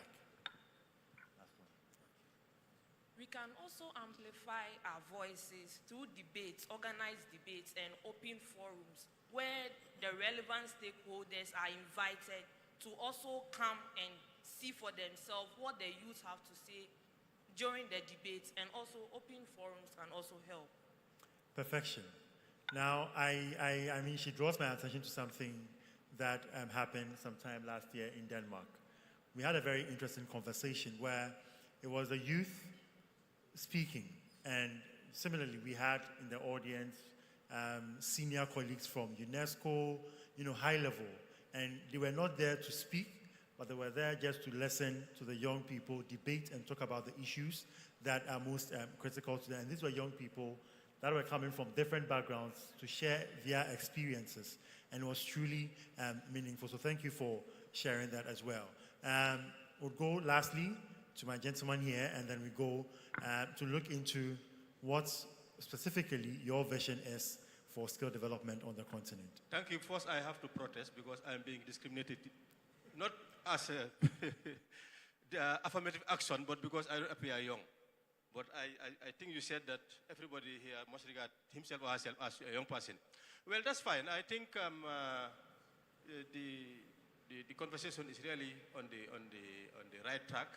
I really wanted to intervene during the question on the challenges, but all the same, I have seen that the focus is basically on formal Tibet. We are living out informal Tibet, and in Africa, 80% of skills is in the informal sector. In Africa, studies have shown that almost 80% of training in skills is in the informal sector. So, and they are being left out.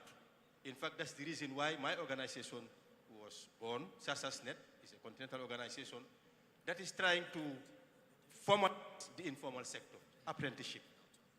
So I think we must definitely factor the informal sector in all these challenges we are talking about. How do we factor them?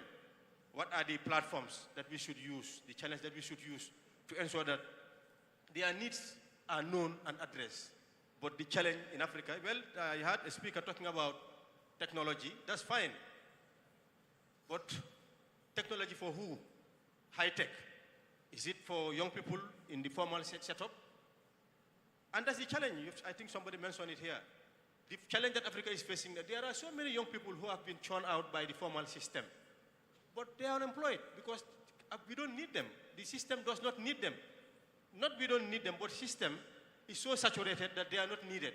So, and we've seen that the best part of African youth are concentrated, they are focused on sports, particularly football. When football does not guarantee them their future, only few of them can become professionals. So, how do we to channel their focus, channel their interest on skills? And skills, when we are talking about skills, let us not forget about the informal skills. they too must be factored. Thank you. Great. Thank you for that intervention. And truly, I mean, once you're here, you're also a young person. All of us here are young people. All right, so I now pass the floor to Alex to continue over the final version of looking at the vision for skill development in Africa. Thank you very much. Let's give him a clap. Let's give him a clap. Thank you so much. Eta, you're still forgotten. Eta, Ola, I see you are feeling a little bit tired. But I'm going to take this conversation much more onto what exactly do you think should it be going forward? For example, in terms of the skills that you think should be available or accessible, or the skills which you yourself would like to learn, or the skills which you think are relevant in the current atmosphere of work. I know we talked, pardon me, because of cannot remember the name exactly. I know you emphasized the importance of agriculture, the importance of getting into the non-white collar jobs in that case. So I just want to understand, with the youth now who are sitting here, what skills do you think remain relevant or should be in terms of skill development in Africa? I think you can, Sam, you can help me with the next slide, just so that we can get that and we can have a bit of a conversation before I give to my colleague from ILO. Technical team, if you could please help us with that. The vision for skill development in Africa. I think it's the last slide.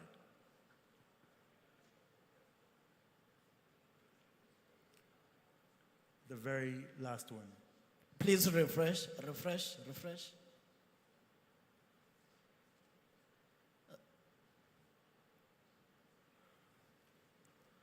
If you can refresh.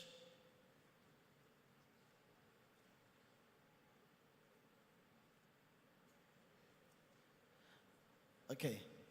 While we're still waiting, I think there was one or two people who wanted to add on the previous conversation.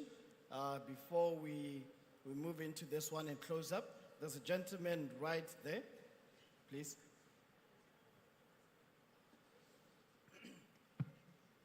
Thank you very much, moderator. My name is Moses Nguare from African Population and Health Research Center.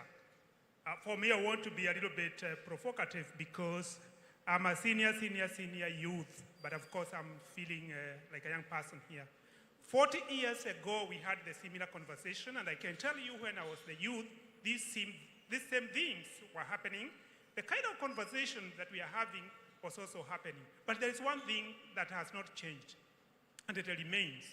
Look at the imports, how our economy is structured. We import a lot. At the same time, we tell the youth to be innovative. So you import the toothpicks, we import the textile, we import all those things. At the same time, we train, but we tell the youth to be innovative. But we keep importing those things. That's one conversation that probably we needed to fix. The other one is look at the global trade dynamics. When our leaders go to Europe, UK, Asia, they get grants, we come and revamp and strengthen TVET. But we keep training the same thing, but we keep importing the same thing, and we keep exporting raw materials because they are needed out there and we've been given grants. So the issue of leadership probably need to be fixed for us not to export raw materials, instead we process them. And there's no one who's gonna give the youth that sitting down because I have a TEDA, I have to import things from Asia, I want to do business. So the youth, the voice, the agency, so that we can stop all that business, including the negotiations that go on at the global level in terms of trade. If that's not fixed, then we'll continue training, but we are exporting raw materials. So when are we going to process it so that we can create the opportunities? I'm saying this because 40 years, when I was seated, when you were seated, we had a similar conversation, same things were happening. Probably the agency, the voice, I come from Kenya and you all know about Gen Zs. We talk and we like them. And I think that kind of a conversation needs to continue and into many countries in Africa so that this kind of importing, I think needs to stop. And I think if we do that, we go that direction, I'm not saying that it is a solution because there is no single solution, but probably addressing it from multiple directions probably could be one of the things that we could think about. Thank you.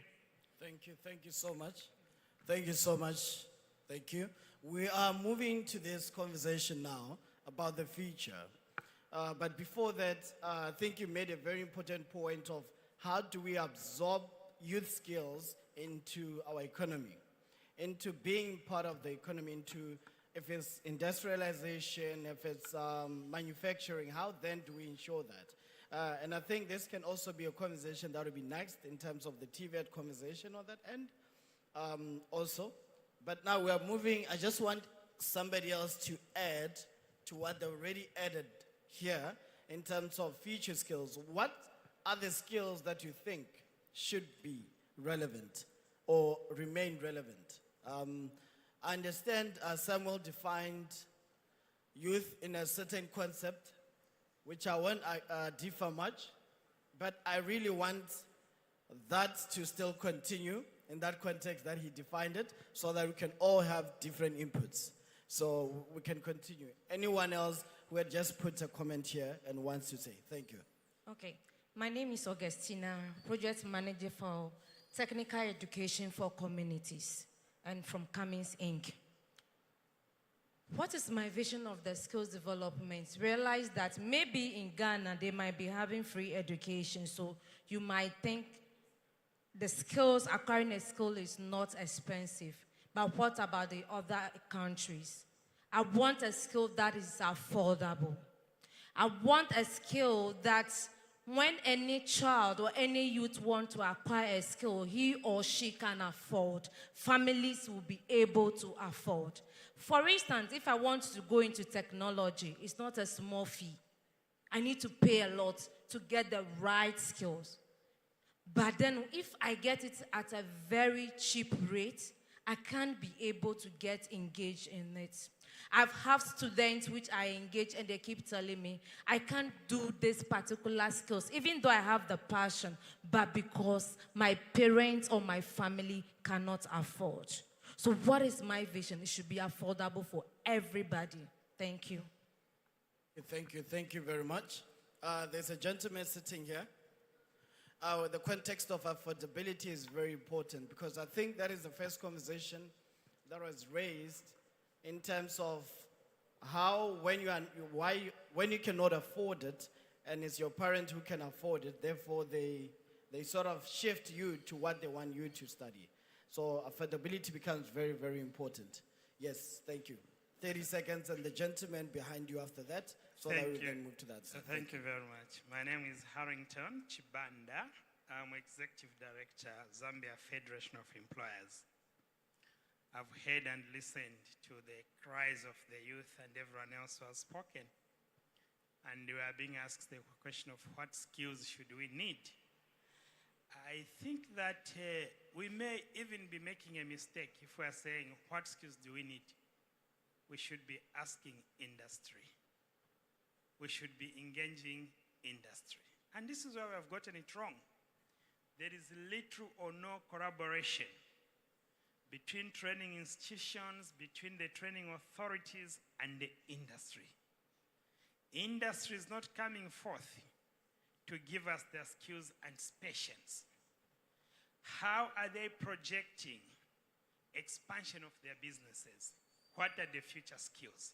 We are not engaging. So when I look at that, first I'll tell you we need effective engagement between all the stakeholders in the skills development. The cooperating partners, you are putting so much money in governments. You are leaving out private sector. Private sector have got national employer federations through whom these processes can be channeled. We are not doing that. We just hear so much money put in government. Those institutions we call the Employer Federation. I was expecting to see my colleague Alex Frimpong, who I know is the CEO for the Ghana Employers Federation, is not here. I don't know if there's anyone who has come from there. That is where we are missing the point. How much is the Ghana Employers Federation being involved in the subject of skills development? For them to have a project at their secretariat and engage the private sector, bring them to a platform like this one, discuss with them, ask them to tell us what kind of skills are missing in their industries. Where are they projecting their businesses to be in the next 5 to 10 years? Then they give us their skills and specials. We work together with those who develop curricula. We develop that, and the learners start getting those skills today, so that in the next 4 years, they become relevant to industry. That's what we need. Thank you. Thank you so much. Collaboration plays a very important part. And the MC is killing me this side, so I'm going to take 2 more participants. Then I can have our colleague from ILO to wrap it up. So the gentleman, there's a lady also behind after that. Yeah. Please, 30 seconds, because I'm getting a burnout this side. Wait fast, yeah. I am from the private sector. My company is Please, yes. Well, I am from the private sector. My company is Lucas Nuller Education Group. We are manufactured for high-end technical equipment for TVET College Technical Universities, where it's hands-on on practical training. We are doing curriculums, shaping the curriculums, because the curriculums who are in the market now, especially in my lovely continent Africa, are outdated, absolutely outdated. If I look at outside, every one of you are here, they are driving an electric vehicle, hybrid vehicle, or the newest automotive that you can get in the market. Everything is conducted by electronics, mechatronics, IT systems. But if I go to the TVET colleges, if I get there a skilled employee from there or a student, he's a mechanic, he just do a motor, engine, that's it. I cannot use it. Electrical engineering. If I employ an electrician, I need him in mechatronics, in automation as well. He should need how to program things. And these courses are not available in the TVET. All here who are sitting here, they have nice ideas. I appreciate that. This is why I'm here, in order to listen to them. To the young people. This is where I appreciate where the ideas are. But the government should put a policy and not come to the private sector that I need to come here and to put on my pocket the money on table in order to train all of them. No. First of all, what do I need? The market, the industry. Which kind of industry I have it here? Then, in order to block everything, the raw materials and so on, yeah, do I have bilateral agreements with the world where I can export this for a good price, and when I'm imported, I put some taxes on that. This is for that. Informal, formal markets or in TVET college. You should train that in a formal way, then they can work in formal as well. Because if you are trained them in formal, 5 seconds. I do not employ them in my company. So, and this has to be recognized. Yes, there is a part. We have to do something. But don't expect that this will come in the high-end industry. All the equipment in the TVET colleges are outdated. They are getting training equipment with 70 years old. They are doing IT with COS, DOS systems. Everyone has a phone. And now you are training them on phones that are 80 years old. Sorry, and this doesn't work. This is the reality. Just to pause there, please you.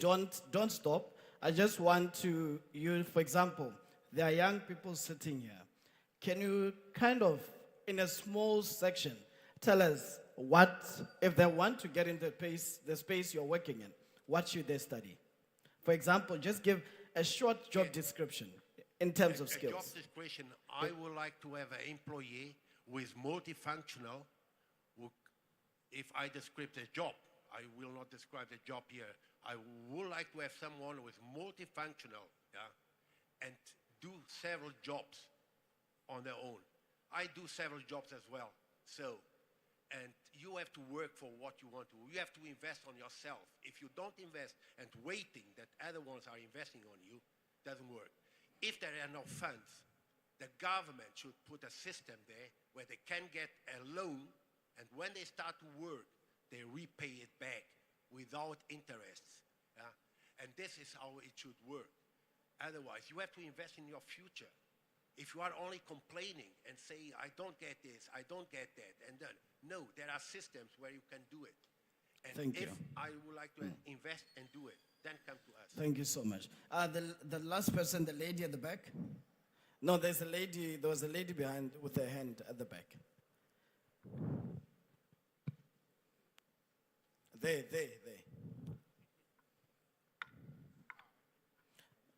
After that, I would like to give the session to my colleague from ILO to conclude. Thank you.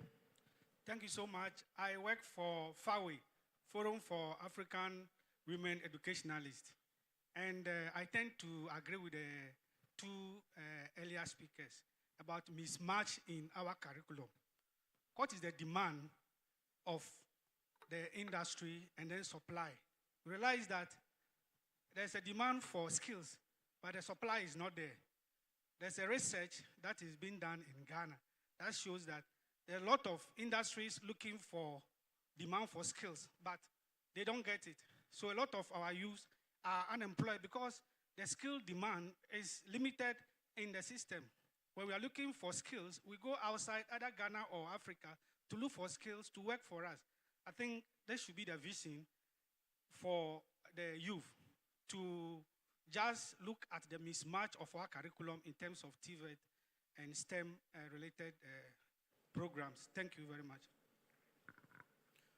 Well, thank you very much. So before we continue, let me just use this time to acknowledge a distinguished personality here. Please, he's the Deputy Minister for Education in charge of TVET for Ghana, and we are very proud to have Honorable Professor Kingsley Nyako. Please, a round of applause. What we are trying to tell you is that we are getting all the government officials, all the people that matter into this conversation, and so your inputs are very essential. Make sure that you submit them well. And so I'll hand it back to the team to wrap up. Okay, I don't know what to say, to be honest. I think everything has been said in this, and we wish we had more time, because I think this is what we really flew all the way from our countries to Ghana to. But so there are issues that are emerging, and I would start with the last speakers. And I'm happy because at least we have heard voices of the demand side. Most of us speaking are on the supply side. And you could hear the recommendation that, policies and frameworks need to be put in place that can provide incentives for private sector engagement.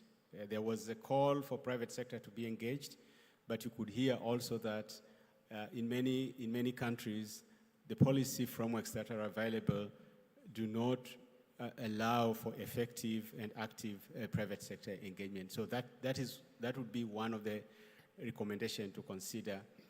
How, for example, do you protect or support a company that is offering training for young people? Is there any mechanism that the government can support such kind of company? And I think that is a very valid call. Then the other issue that is coming up is the fact that the issue of cost of training, which I think there are various policy recommendations, and I believe many countries have these policy frameworks on how they can mobilize different partners in the country to contribute through different platforms and channels and ways. And engaging private sector is one of them, or if they put in a little bit of resources in there. And then young people are also talking about the need to have work experience, to translate skills into something that they can actually use to earn a living or to become more competent. So workplace experience is critical, and you can see that engagement now, where we want private sector to be engaged so that they can provide opportunities for young people to practice and acquire these competencies on their hands. And then the last one, sir, is the element of entrepreneurship. So yes, we know one of the biggest challenge we have in Africa is that jobs that we need very much are not created. So there is an imbalance in the labor market.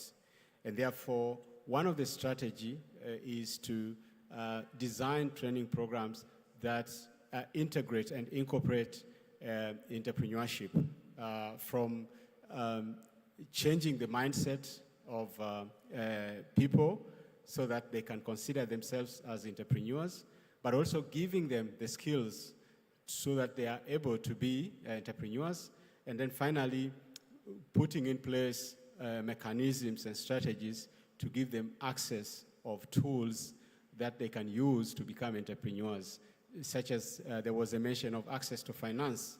But what I want to conclude with is there's no one size fits all, because even amongst students, amongst young people, people have different aspirations.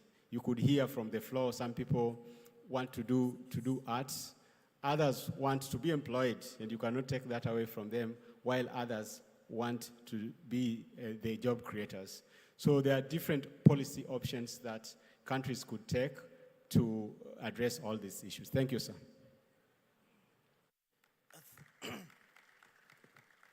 Thank you very much. I think our session has come to a close, but before that, with the different discussions that we've had with young people, we're able to capture and collaborate with our different partners on the skills that they want. So there will be 3 master classes, of which the MC would mention which one follow, which would be very critical. It's on digital skills, as well as entrepreneurship, as well as leadership and soft skills. So we hope that as much as young people had voted for this, you'd be able to actually engage and benefit from them. So this was all from us, and thank you for engaging with us. Well, thank you very much. Can we give them a round of applause one more time? I think the session has been very, very engaging and very informative, and it's important that we take note of every step of the session, and then all the processes and all the keynotes is important as well. So please take note that we do have other sessions coming up.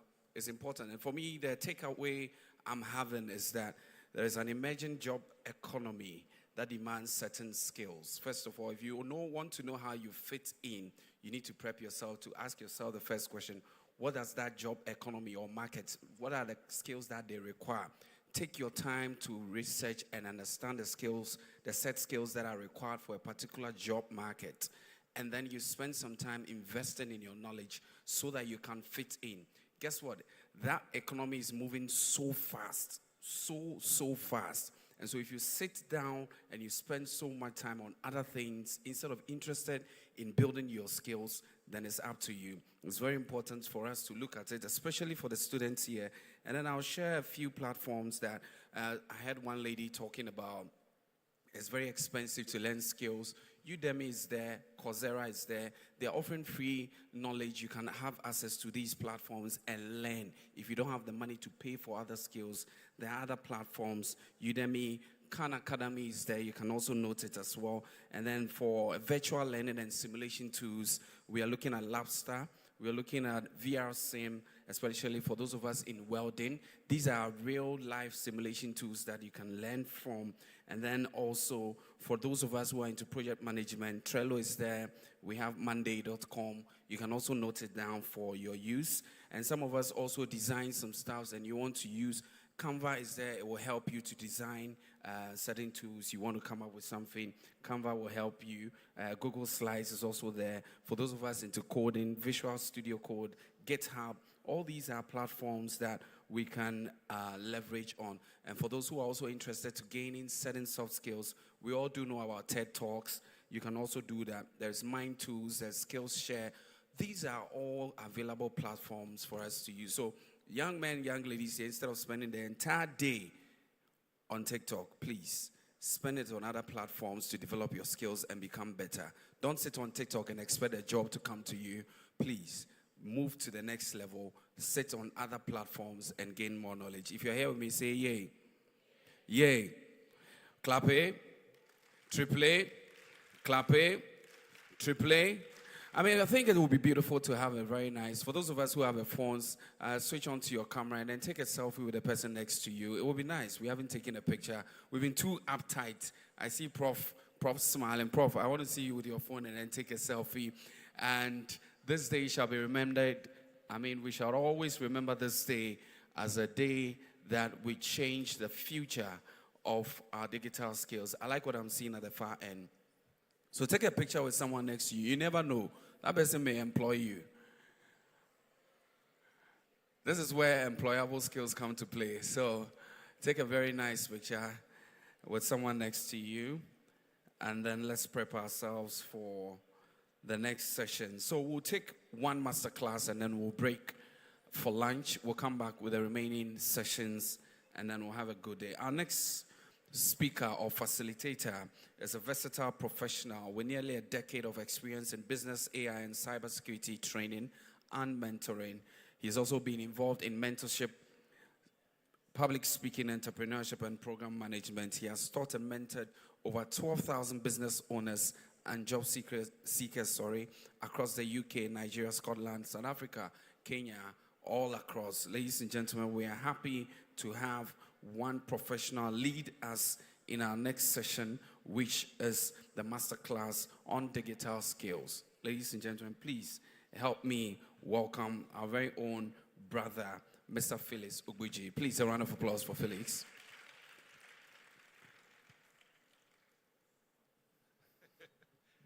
Thank you very much.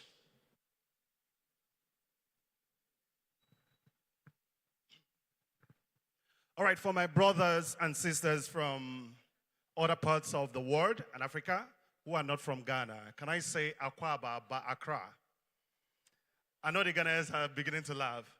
Well, I am here not just to lead the training, but to also settle a almost age-long dispute between Ghana and Nigeria. Yeah. Okay, so you get the memo, right?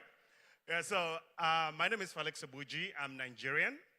And I would say proudly that Ghana has been like a home. So for me, this is a homecoming. And particularly for the fact that the first time I ever stepped foot out of Nigeria, the first country I visited was Ghana. And that was many years ago. And then they gave me a home, right?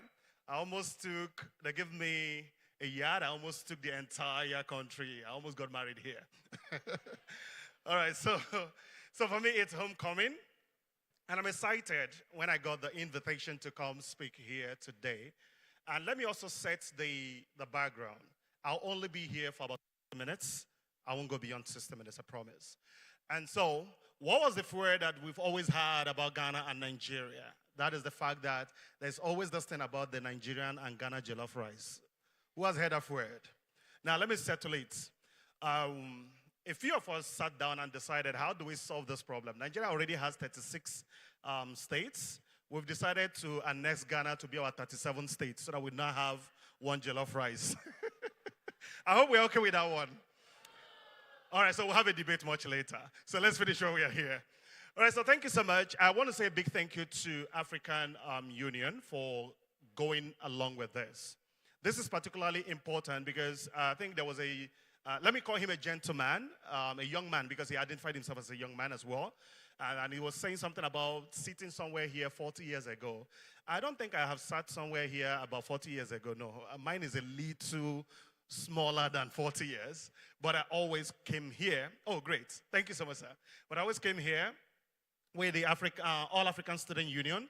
Once in a while, we come to Ghana and then we do our thing and go back home and hoping that they get implemented. And I'm glad this conversation is still ongoing today. All right, so what am I going to be doing? I'm going to be looking at, although it might look like what we have there is marketing strategy and AI. Yes, that's the topic. But I am going to do as much as I can to drive this conversation to suit the mood of this gathering. And so I am going to be dealing with the issues of artificial intelligence in order for us to drive the conversation that we're having in this room. And so 3 things. I'm going to be targeting 3 set of people. One, it could be that you own a business of your own and you're looking to see how you can use the buzzword, because it's beginning to sound like a buzzword, artificial intelligence. How you can use artificial intelligence to drive the visibility of your business. So people who are supposed to reach your business or supposed to buy from you gets the chance to do business with you. Then the next group of people I'm going to also tailor this conversation around are people who are seeking, because not all of us can be business people. There are still people who would like to do the 9 to 5, which is a great thing. Without these people, we probably wouldn't have the world moving around the way it should. Yeah, so in order for you to become more effective, become visible, and also get your organization to become visible, we also need to adapt artificial intelligence in your daily routine as a worker. And then for those of us who might, maybe you're a student, an undergraduate, or maybe just trying to figure out which direction and which route to go, we're also going to see how artificial intelligence is going to get you visible and at the same time get you to the point where you can use the productivities that have been afforded to us in artificial intelligence today to drive whatever your aspirations are. So my name is Felix Obuji. I'm the lead trainer for Google Hustle Academy across this sub-Saharan Africa. And we run a training program across sub-Saharan Africa, specifically targeting some countries like in Eastern Africa, Kenya, and other countries around there. And then the Southern Africa, we talk about South Africa and the rest. And then, of course, in West Africa, Nigeria, Ghana, and other countries that are within that space. And we're very open to driving these conversations across all sectors. So let's move on into the session, and I'm going to be very brief and try as much as I hope this works. All right. Oh, great. Awesome. So we are going to be looking at 4 basic things. I'm going to run through them maybe 15 minutes apiece. We look at how AI is beginning to change the way we interact with products, with services, with businesses, with individuals. And then we'll move on to looking at opportunities that this brings to each and every one of us in the room. And then we'll continue to look at some of the tools. I'll make recommendations around some of the tools, that very simple tools that you can use for your daily routine in order to make the most of artificial intelligence as it is today. And then before we close out, you and I are going to do a little bit of exercise to see how we can adapt the strategy around AI to be able to get the visibility that we are all striving for. All right, so how is AI changing marketing? First, let's assume that we are not interacting with AI as the end users. And we are trying to see how we can use AI to drive our visibility, maybe as a business, as a student, or even as an end user.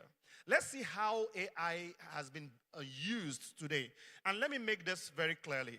Earlier this year, around April, there was what Google does every year. We call it the Google I/O.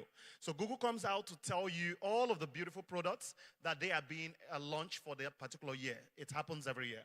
And during the last Google I/O, Google announced that every of its product going forward, from ground up, because we all know that Google has taken security as the base for every product they build.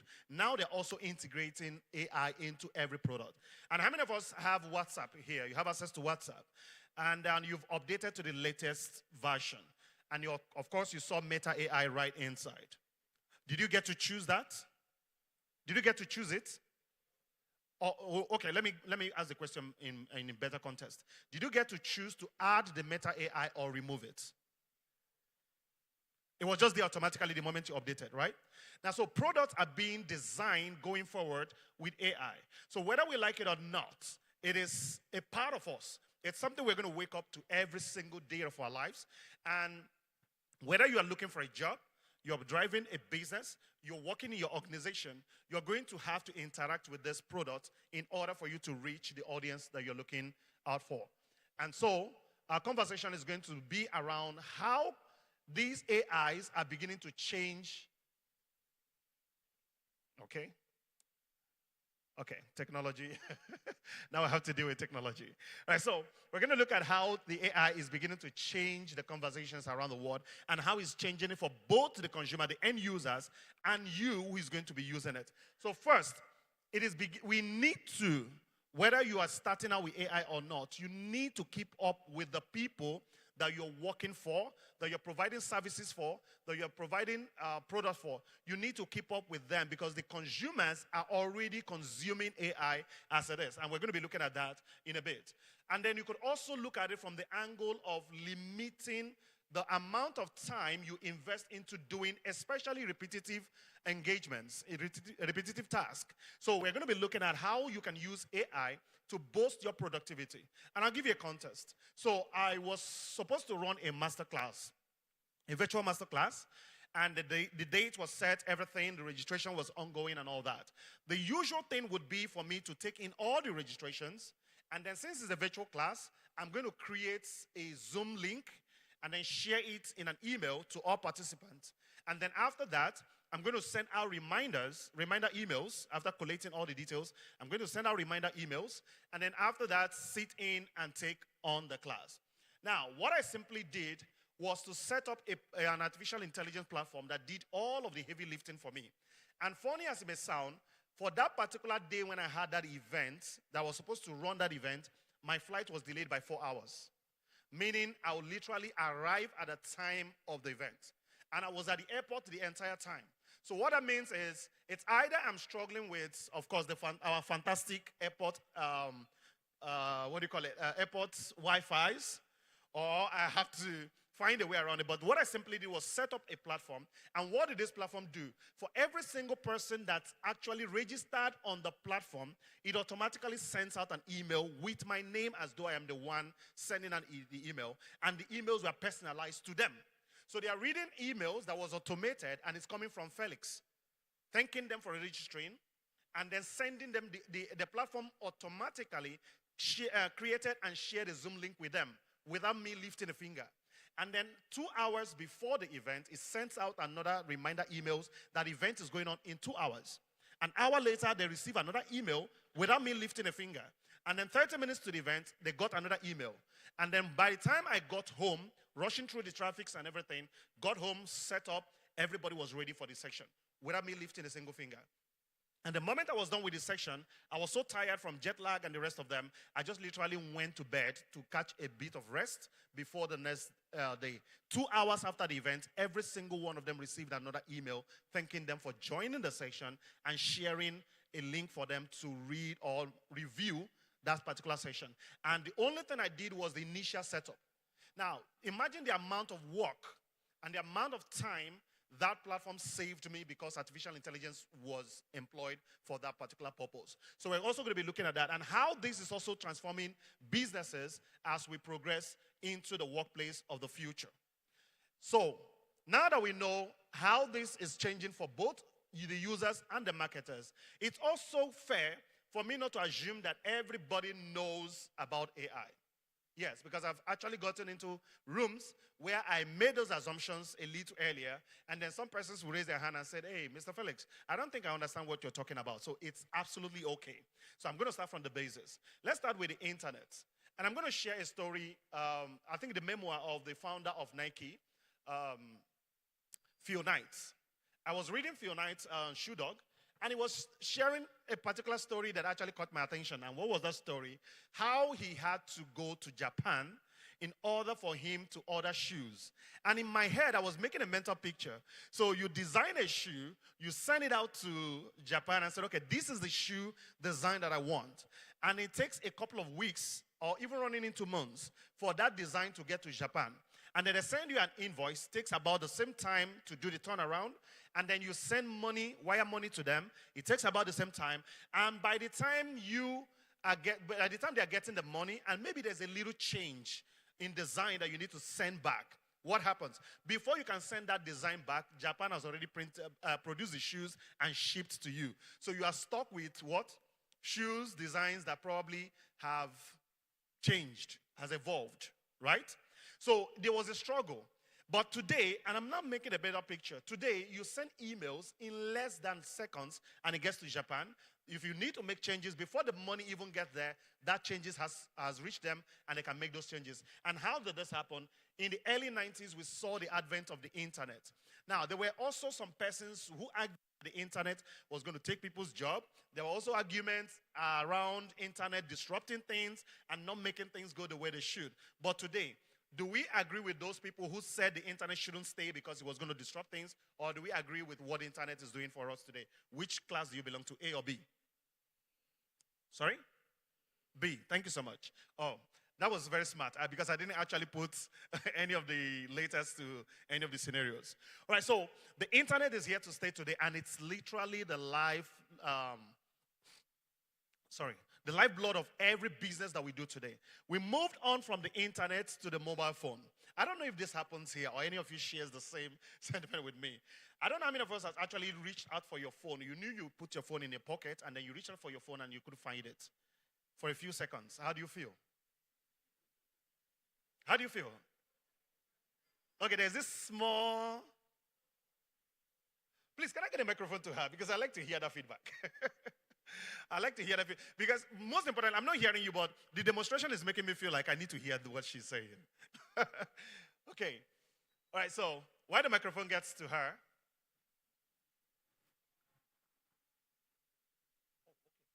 Thanks. All right. Thank you very much. Again, I made an assumption that I'm speaking to all English listeners, so please forgive me. So I'm going to try to slow down a little bit so we can cover for everybody. We all want inclusiveness. So thank you so much for that feedback. Thank you. All right, so I'd like to take that.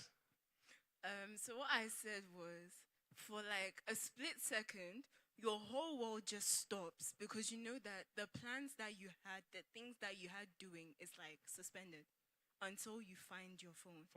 Thank you. Do we all agree with her submission? Yep. Well, it could get worse. And why would I say it could get worse? It happened to me just very recently. So I had that moment of, I can't find my phone. And then by the time I turned around, it got really, really worse. And how worse did it get? It landed in the hands of fraudsters, and they accessed my account and emptied the entire money in my account. So you know how bad it can be. So imagine that happens again right now. My world will literally collapse. Now, but what I'm trying to drive with this conversation is the fact that today, years before now, mobile phones weren't a thing. But today, they are literally everything around us. Business, work, everything. And then it even gets funnier. I did a little bit of my own personal survey while I was in Portsmouth. I was teaching a group in Portsmouth in the United Kingdom.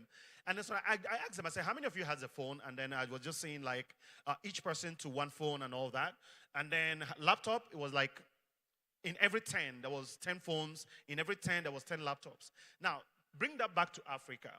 In every 10 persons, you're going to find around 4 laptops. And then in every 10 persons in Africa, you're going to find about 16 phones. Do you agree with that? So that shows that Africa, we are a mobile first. So the business you're doing, the work you're doing, it's in someone's pocket, it's in someone's hands. So the phones has become a part of us. And then the next big thing, we call this the 3 big shift. That's why I'm actually putting them out on the screen. The next big shift is artificial intelligence. Now, it's sounding like a buzzword today because everybody's artificial intelligence. What exactly is artificial intelligence? And of course, the burner question that I get every time I get to speak is, how is it going to take my job? I heard that artificial intelligence is going to take my job. No, there's a good news and a bad news. I'll start with the bad news. The bad news is what many persons will not tell you, that artificial intelligence is not going to take your job. No, it's going to take your job. It is. And I'm saying it. So it's going to take your job. But the good news is it is incapable of taking your job without your consent. So what I mean by that is, for artificial intelligence to take your job, you would have to consent to it by dumping lifelong learning. You would deliberately choose not to learn for you to consent to artificial intelligence to take your job. Because what artificial intelligence is going to take are repetitive tasks and jobs. But every job that has to do with human interaction, thinking, articulations, and stuff like that. Yes, artificial intelligence may do a bit of them, but nobody knows human better than humans. Do you agree with me? So that means if your job requires you to think, if your job requires you to interact, teaching and stuff like that, artificial intelligence won't be able to take those jobs. Now, let's look at how artificial intelligence is changing the landscape. In our searching today, how many of us have tried to search for something? Let's say you go on Google and you're trying to search for something, and then you literally just get on Google, and you are trying to type something, and you can't imagine, you can't articulate the right words to type in and get the result you're looking for. How many of us? Don't be shy. Can I see some hands? Awesome. Thank you so much. I thought I was the only one. Now, so what does that do for us? Now we have visual searching.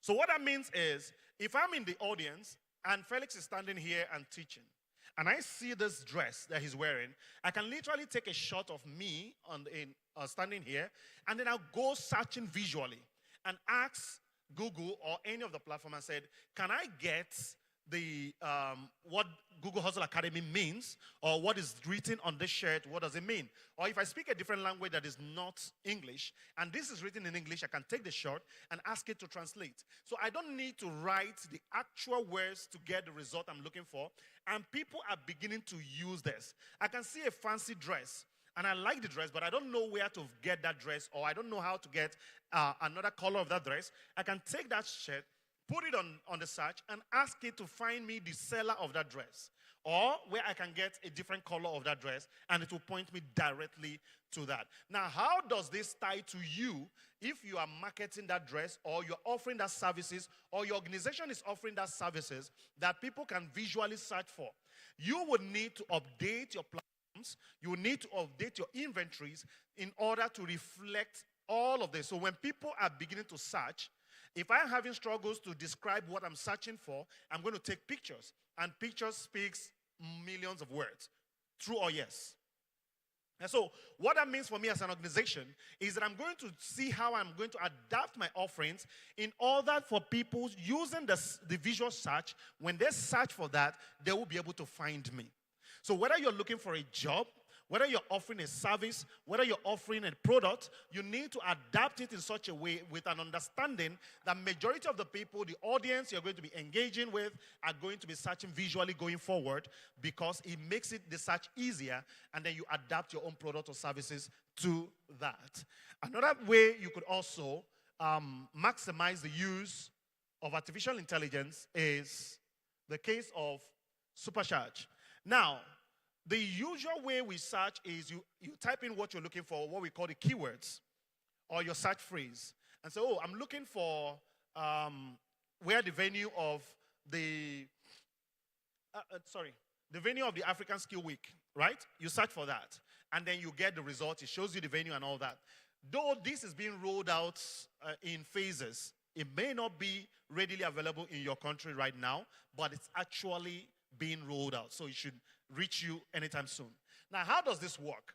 If I search for African Skill Week, for instance, I say, okay, where can I find African Skill Week? Where is the venue? It is not only going to give me the venue of the African Skill Week, it's going to give me all the details in snippet about the African Skill Week. And then I can have a conversation with my search engine. So I'll click what is relevant to me and ask it further question. It will refine the responses and results to me, and I can keep asking that questions repeatedly until I get answers. Other than what we used to have, where you ask a question, if you're not getting the result, of course, if you look at the base or the bottom of your search engine, you usually see page 1 of 6 million or page 1 of 6,000 and all that. Of course, how many of us gets to page 4 on the search? You get to page 4. You must be a researcher. Mostly researchers or academics. Many of us are too lazy to go beyond page 1 or 2. I can't even remember getting to page 2. Right? So, but this time around, you're having a conversation with your search engine. Now, how does this work for you, who is at the other end of the receipt, whether it's a business, an individual, or you looking for a job, the relevant kind of job? You will need to update your data, your metadata, whether it's on a website, on a portal, in order for it to give the relevant information when people are searching with the conversation. Because the users are using this already, so which means you need to position yourself to also get the benefit that this artificial intelligence offers. The next thing that artificial intelligence, the next platform or benefit that artificial intelligence brings to us is the fact that, so I'm trying to see how we can all follow together so that I don't run faster. Okay. I think I'm going to do the next thing. So please just do me the next. Maybe that works. All right. I'll give you a quick example of something that happened to me in 2009. In 2009, I visited Kigali, Rwanda, and I had a talk in Rwanda. And after my section, everybody was happy. And then we all went for tea break. So a young man walked up to me and he was trying to commend me for the section. So I thought. And then he went like, he started speaking French to me. Unfortunately, I don't understand French. And at that point, because in the audience, we're using interpreters. So when we went for tea break, there was no interpreter there. So he tried to speak French to me to commend me for the wonderful session.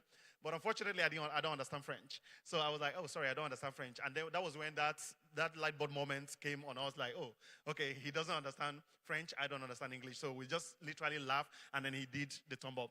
And so for me, it was like, oh, thank you. Now, why did I share this story? There was something I later found out years down the line when I started using Google Translate. I was having a conversation with a colleague from Rwanda as well who was more fluent in French than she was in English. And most of the conversation we're having, I'll type in French and have it translated back to her in French. I'll type in English, have it translated back to her in French, and then she will pass that back to me, and I'll get the actual translation. And it was seamless. One of the days she was like, Felix, I thought you don't speak French. Your French is fairly good. And I said, I still don't speak French. A bit of confession, I'm using Google Translate. And so now it even got better. And I was thinking in my head, what if we had Google Translate at the time I visited Kigali in 2009? It would have made that conversation more interesting between me and my friend. Now, so let's look at this from this angle. Imagine you visit a new city where you don't speak their language or you don't even know the streets. And all you need to do is open up your phone and on the Google map and walk the street, and the map will pick up every kinds of business on that street and tell you what business is there. Tell you where there's a restaurant, tell you where there's a hotel, tell you where there is an exciting sightseeing you can find on those streets, or even tell you, or even translate it in your own language. Now, this is already in works and in place. And these are how customers can easily use it. So rather than me coming to the street and typing, where can I find restaurant near me and all of that, all I need to do is open my Google Maps, open my camera, and then scan the street, and it will pick up every business there. Now, how does that benefit you? Assuming you have a business that offers those services on that street, or you work for an organization that need that kind of visibility, all you need to do is go to Google Business Profile, by simply going to business.google.com, and it's absolutely free. Set up your profile, and then it gets on the platform for absolutely free with all the details. Isn't that wonderful today? Isn't that wonderful? Okay, great.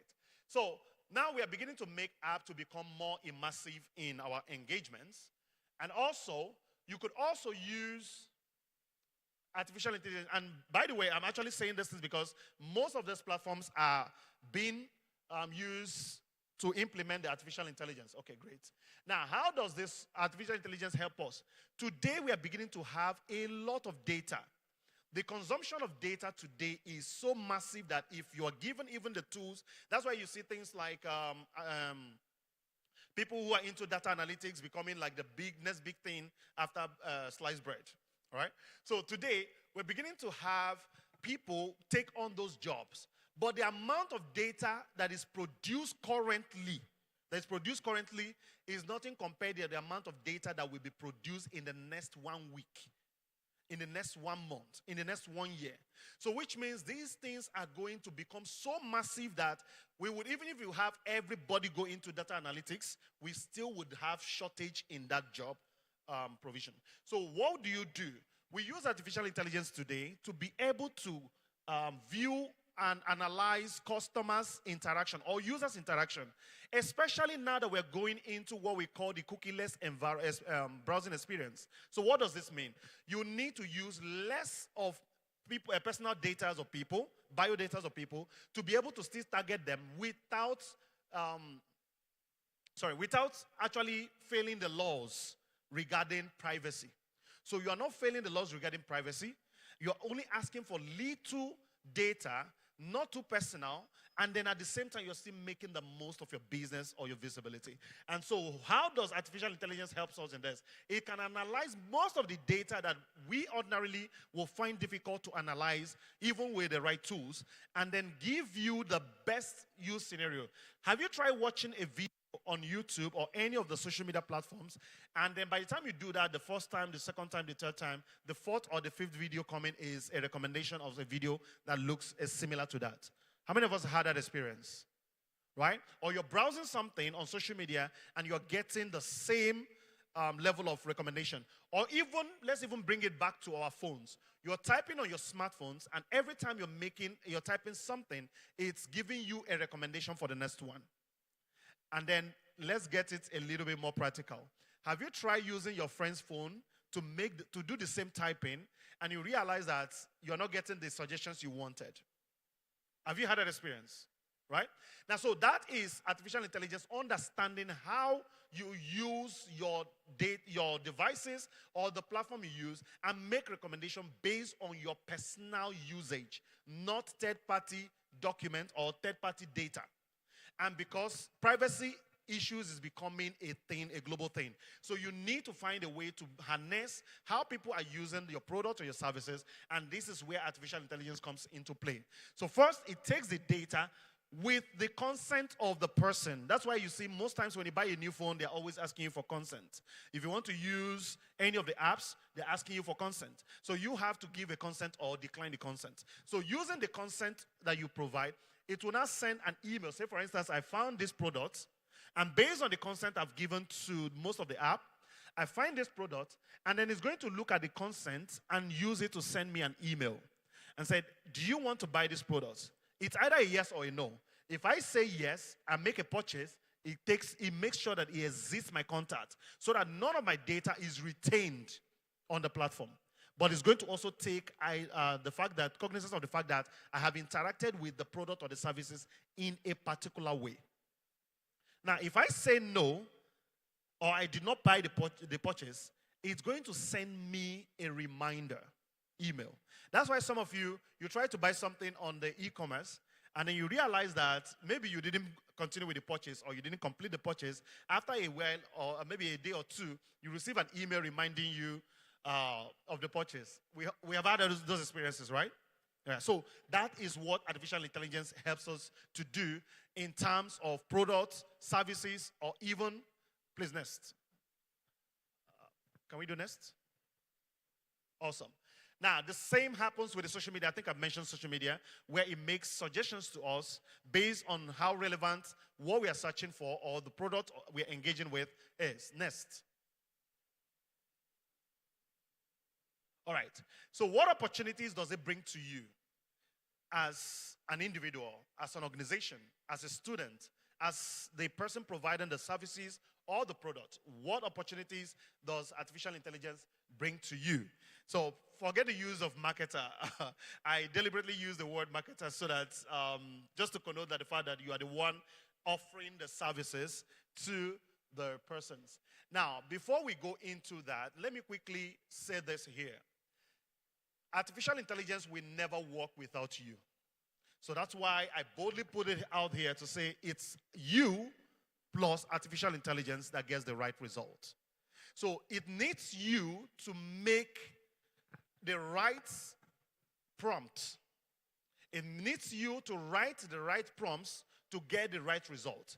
And artificial intelligence only works, whether the platforms or the app, only works based on the data it has been trained on.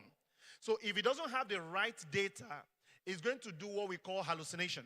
So what do we mean by hallucination? It means that it's going to give you the wrong data.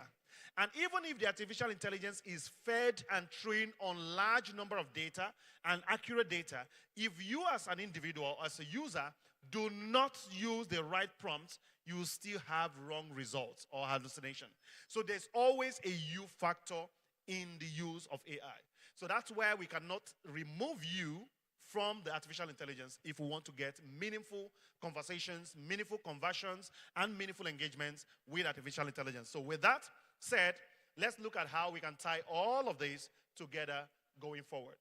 Now, before I advise you or encourage you to start using artificial intelligence, let's look at a little survey that we did based on the users. The result we got is that there is a 70% increase in revenue for those who actually use artificial intelligence as compared to their counterparts who never use artificial intelligence. And this survey was done on businesses. So they all reported that they had a 70% increase in their revenues as compared to others who never used or implemented artificial intelligence. And then there was a 28% decrease in the cost of doing business, in their cost of providing the services or the product, or even the cost of receiving certain things. And I'll give you a classic example. I use Canva a lot. How many of us know Canva? Yeah, I use Canva a lot. Before Canva, I had a guy that I pay about $4, roughly $4, to do a design for me. Every design I do, about $4. And that's what I pay him. And for over 2 years now, I've not paid him a dime because I use Canva, and I've done over 300 designs on Canva. My invoices, my videos, my content, my profiles, literally everything is done on Canva. And I pay way less than the fraction of what I would have paid him on every design. So you can imagine the amount of money I'm saving on just design alone. Not to talk about email tools and other tools that I use that are powered by artificial intelligence. And most of them are reducing the cost and also increasing my revenue and also my business as well. So there's a 70% increase in the revenue and about 28% reduction in cost. Now, artificial intelligence, because some persons might be like, oh, artificial intelligence, how can we be sure? Because I've had those questions. How can we be sure that artificial intelligence has the right result? There is a lot of nuances in our conversations. How do Ghanaians say H-E-R? Can a Ghanaian pronounce that? Sorry? Hair. Did I get that right? Hair. Now, is there a Nigerian here? How do we pronounce it? Ha.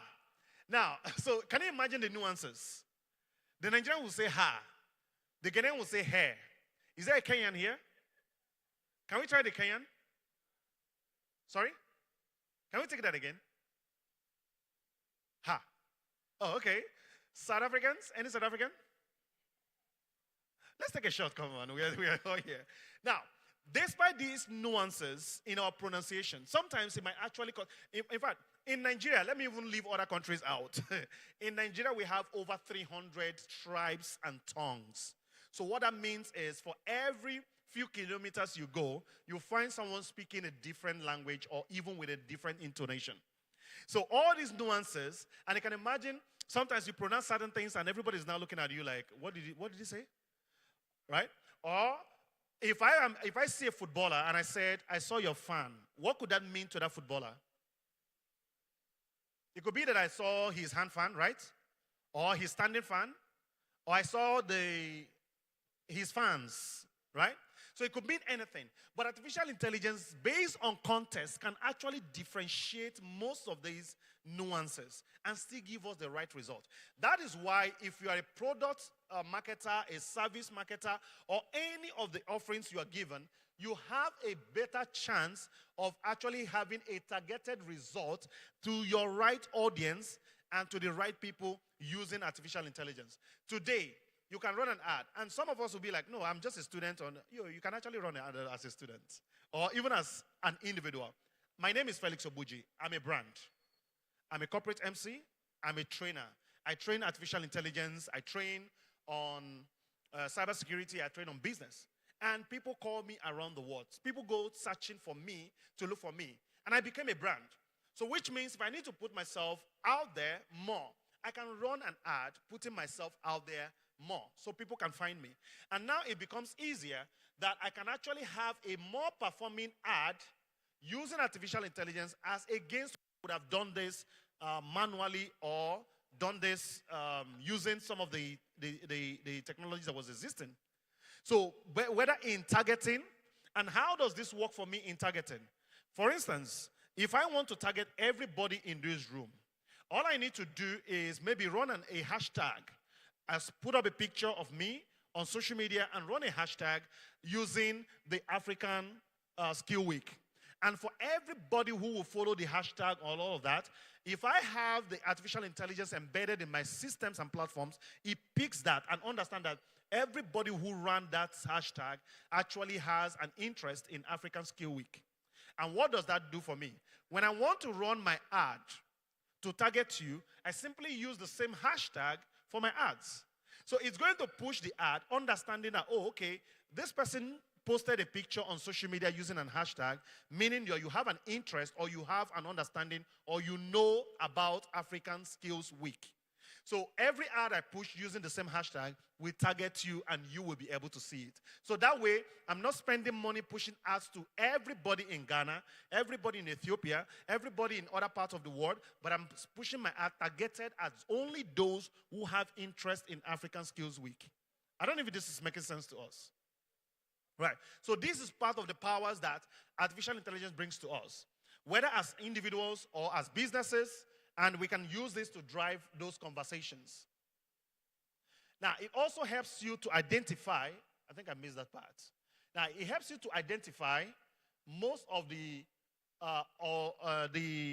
data. I think I hinted on this earlier.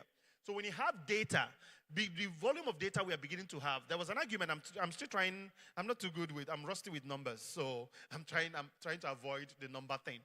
But there was an argument that the data we produce from around the early 1900s up until around 1999 or thereabout, that the whole data combined together is less than a fraction of the data we now produce in less than 2 years.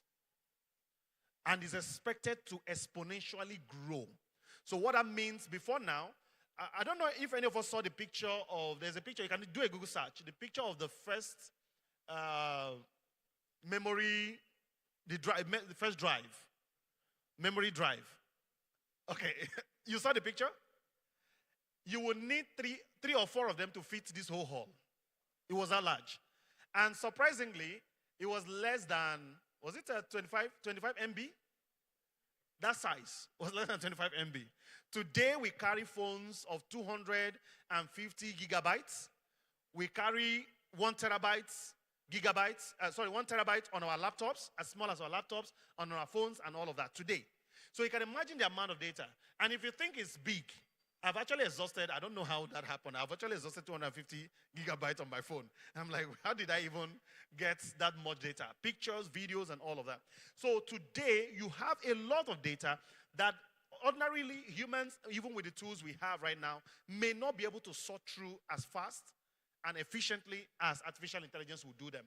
And today, artificial intelligence will do this with less time, less stress, and do the heavy lifting for us.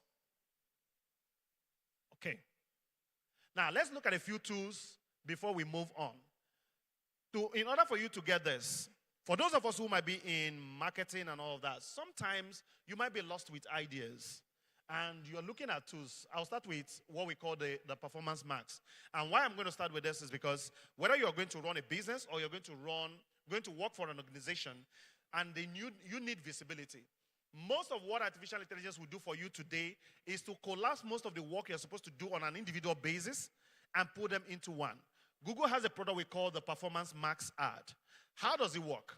If you need to create an ad for YouTube, you will need a different set of tools and a different set of setups and audience search for you to create ad that runs on YouTube. You will need about the same amount of time and resource to do an ad that runs on search. You will need about the same time and resource to do the one that will run on Gmail, that will run on other assets, whether it's a display ad and all of that.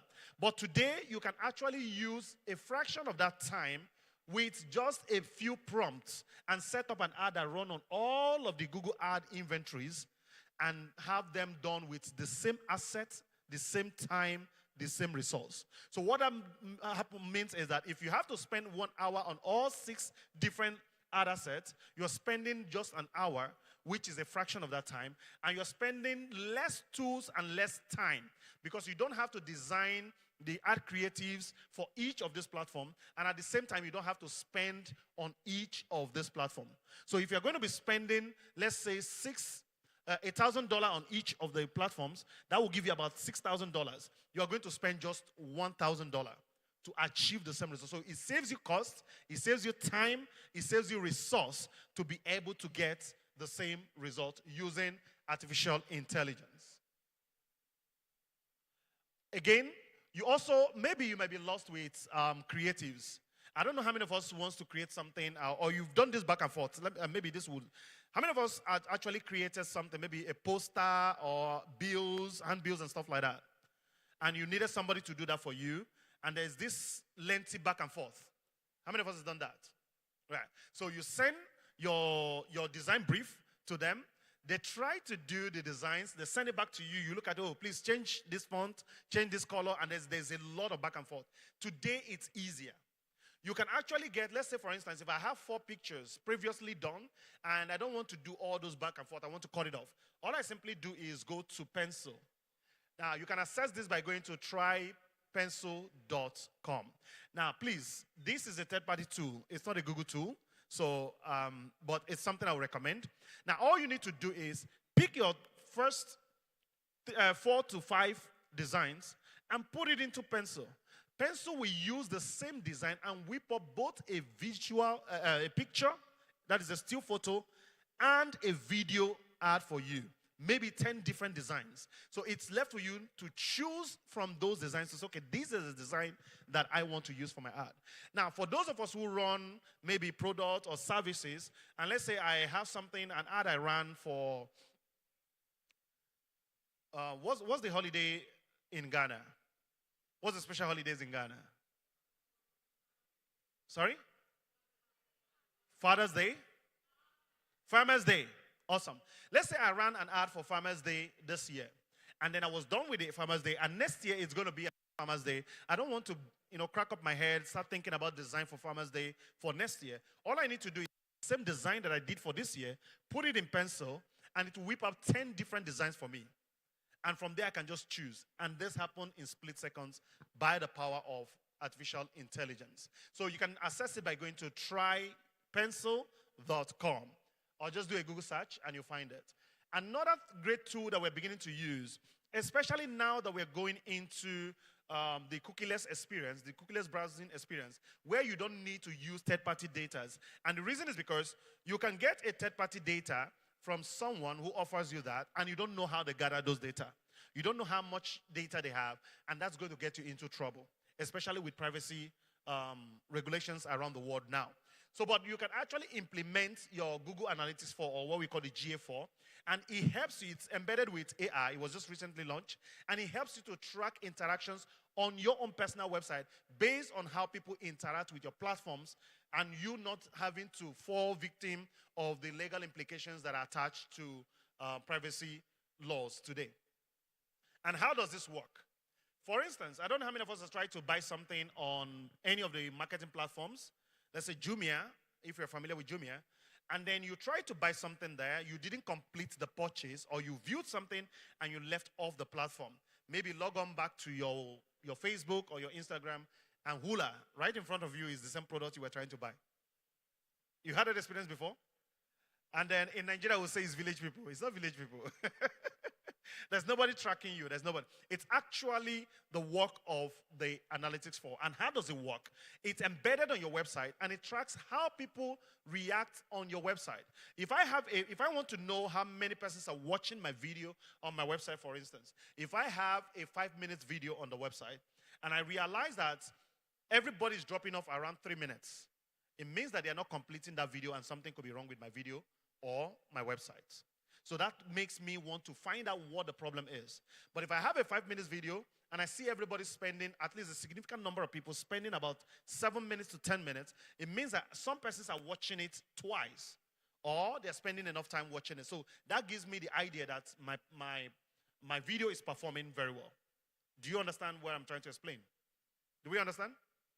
Right, so it gives you an understanding of how your site is performing, what people are doing on that site, which of the pages are people spending time, and where are they dropping off, so that you know how you can optimize the site to get the result that you really require from your site. Another thing that artificial intelligence has done for us today is the use of emails. If I need to send an email, and I want you to tell me how your response will be. If I send an email because I want to, because of time, immediately after here now, I'll probably run into the airport and to catch the next flight. And I said, oh, I need to get this off my plate. Let me send an email to everybody in the audience and say thank you to all of you before I move on. And then I pick up my laptop, send one single email to all of you. And that email, let's call it email A. And that email comes to you with, hey dear, or hey participants, thank you for attending the Google Masterclass. And then I'm off, right? Now, I have another email, email B. Same scenario. I pick up my laptop and I send out that email, one click to everybody, and everybody gets the email with their names. Hey, Felix. Hey, Dorcas. Hey, Helena. Hey, Francis. And then it's in your name to you. We call that business, email B. Which of the emails would you respond to better? A. B. Do we all agree with B? Can I see hands? Oh, great. Why B? It's personalized. Now, everybody wants to know that that information is personalized to me, right? I want to know that they are talking to me and not just random people. So what artificial intelligence can help you do now is that you can use this, and rather, even if you're sending for job, okay, let me put it this way. I did this little trick. It wasn't a thing. I was just trying to test out this quite all right. So I got the contact of some hiring managers in different companies, about 10 of them. And so I put in their names and everything in the email platform, and I sent one single email. And all the emails went to all of them. One click went to all of them, and every one of them responded. And do you know why they responded? They all thought that I crafted that email specifically for them. But it was one single email sent to 10 different hiring managers. And every one of them, because they saw the email come to them personalized, they all responded, hey, Felix, thank you so much for your email. Unfortunately, we are not hiring for that position right now. In my mind, I'm not actually asking for that job right now, but I just wanted to do that test. And I went, please don't do that test. Except you're looking for a job from them and you know that they're advertising that job. Now, so what does it do for you? You can actually ask it to create an email template. So it shortens the amount of work you have to put into emailing. For instance, if I want to send an email, a thank you email, I'll simply go there and say, create a thank you email template for me. And it will give me templates and I'll choose and customize. If I want to send emails for job hiring or any kind of thing, I simply go there, type it, and it will show me all of the templates. And then I can use that template, lift it there, and impute my details, and then I'll send it to everybody. Everybody gets it personalized. So it reduces the amount of time I have to spend trying to get the emails designed and all of that and send it out. So artificial intelligence helps us even in that regard.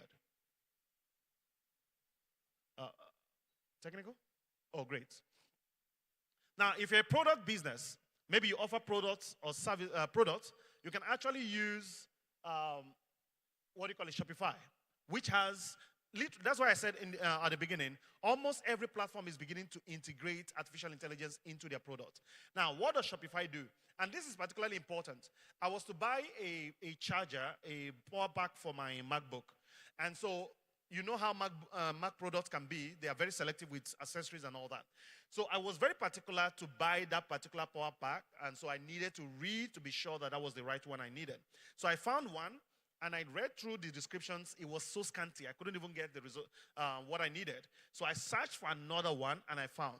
That one was 10,000 more expensive, 10,000 naira more expensive than the previous one. But I ended up buying that particular one. Why? It had the description that shows me that I'm buying the right product. You don't want to buy something, and at the end of the day, especially online, at the end of the day, you're getting the case of what I ordered versus what I got, right? We know that drama. So you don't want the case of what I ordered versus what I bought. Now, so if you're avoiding that, now imagine that the first person I saw had that description, I would have probably bought directly from him. But that person lost business because they couldn't describe their products appropriately. And that is something that artificial intelligence embedded in, okay. Is it time yet? All right. So embedded in Shopify can help you to resolve. All right, so I think I have a few minutes to wrap up. Okay.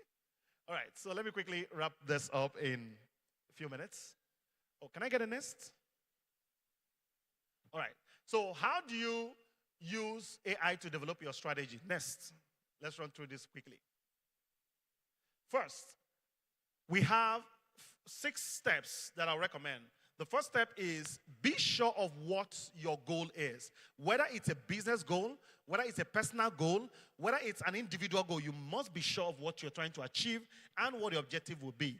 Then the next thing is you set your budget.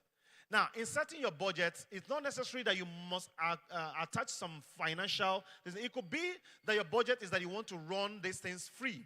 And there are a lot of platforms that can actually, a lot of artificial intelligence platforms that can actually give you free access. So you can set that up and then understand the people you want to run it to. Recall that artificial intelligence can help you maximize your reach to the right audience if it knows exactly what you're trying to target and who you're trying to target. Then move on from there to decide what kind of channels you're going to use. If I'm a photographer and I want to use a social media channel, what channel would you recommend for me? Instagram. Thank you. Now, so because everybody that actually does media would go to Instagram, or those who are looking for wedding photography ideas and stuff like that will go to Instagram. So you need to understand the Instagram where the young people are if you're dealing with young people, the Instagram where the OGs like us are when you're dealing with us, the Instagram where every single person could be, and then you find them. Those who are into business, those who are into lifestyle, what platform would they be using? Then move on to planning your activity, and then you measure. Next, let me quickly just wrap up. And so this is what it should look like by the time you set it up. I won't be able to go through all of that, but this is exactly what it should look like. So you have your goal, your budget and resources. If there are things you can do by yourself, you don't need to spend money paying someone to do that. And again, you can actually learn most of those things, which I'm going to share at the end very quickly, so that you can see where you can learn most of this. Next. Now, so we use what we call, in order for us to build the AI strategy, we need to use what we call scale. Next. So you set up for success. How do you set up for success? If I want people to reach out to me, I must create something that can create a way for them to easily reach out to me. For instance, I have my business card.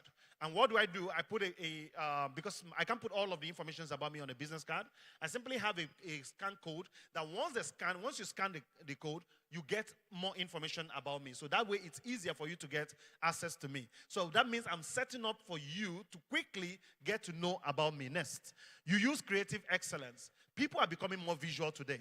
And of course, you need to get in the face of people where they are spending their time. Next, then achieving the right goals. You will be the one to set your metrics and say, this is what I want to achieve before you even start with AI.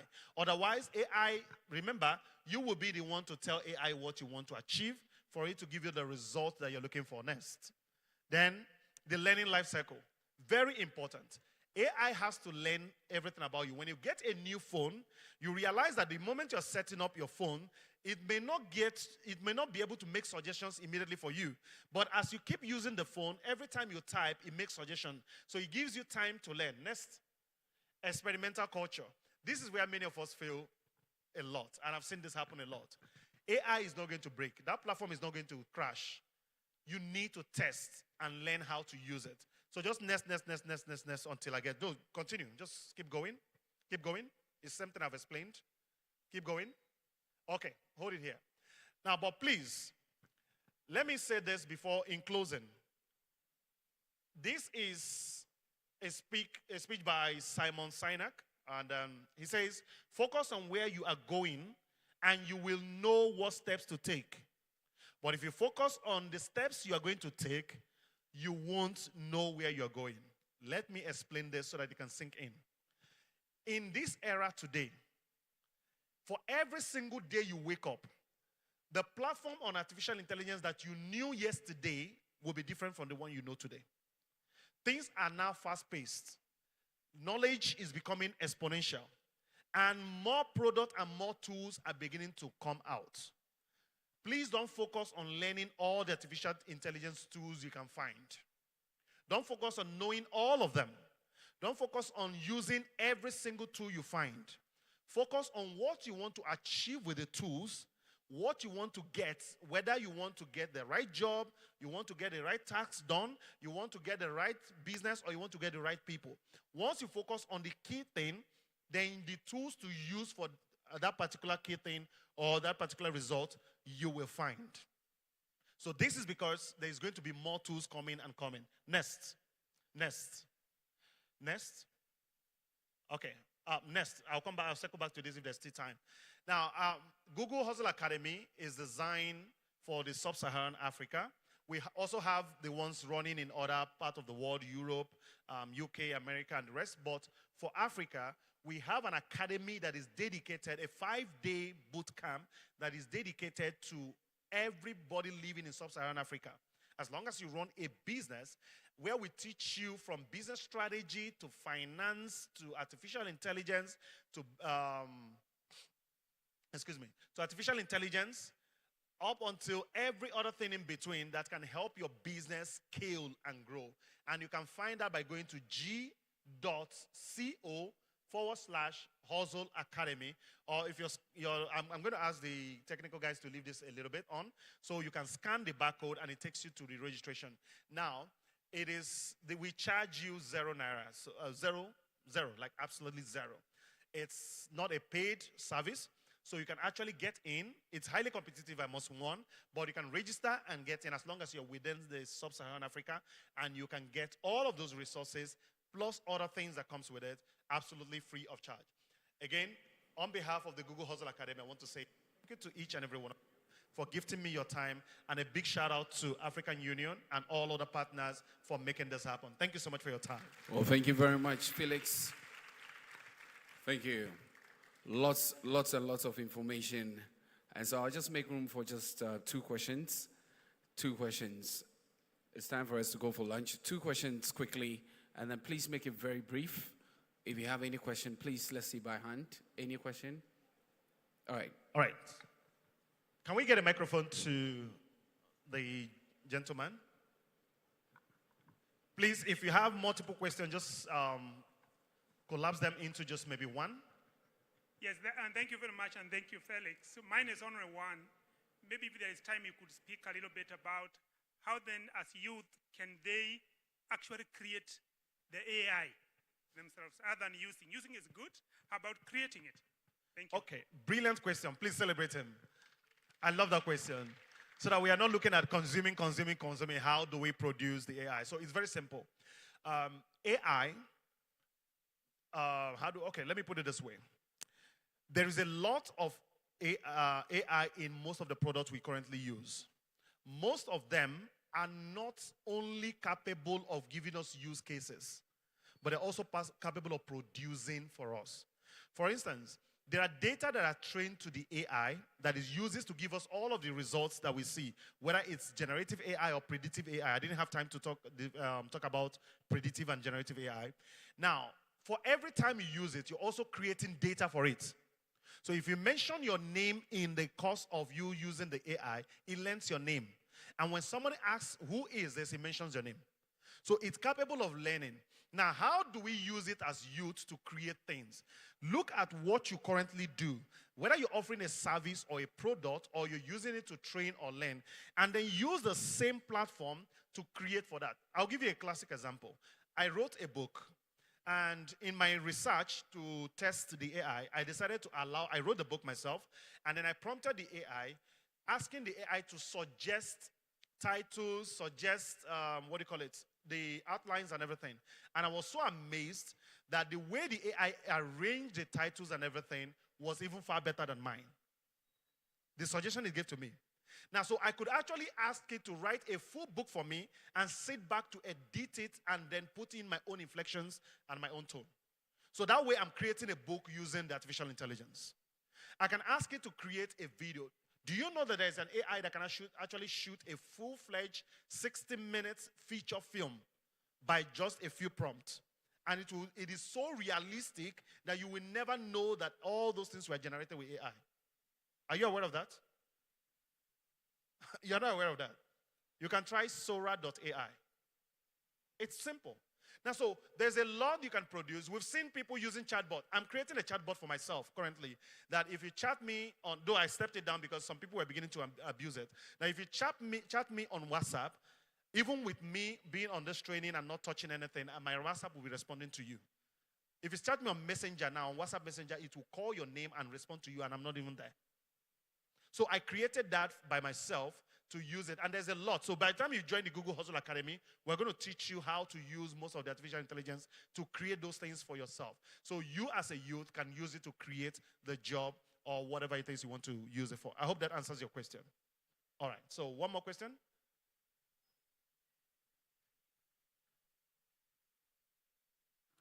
Thank you very much for the wonderful presentation. How can you address this policy issue in education where our youths are not allowed to use mobile phone when they are in school? Thank you. Oh, thank you so much. Well, brilliant. Okay, I get it. I get it now. I can understand the sentiment why the students are the ones clapping the most.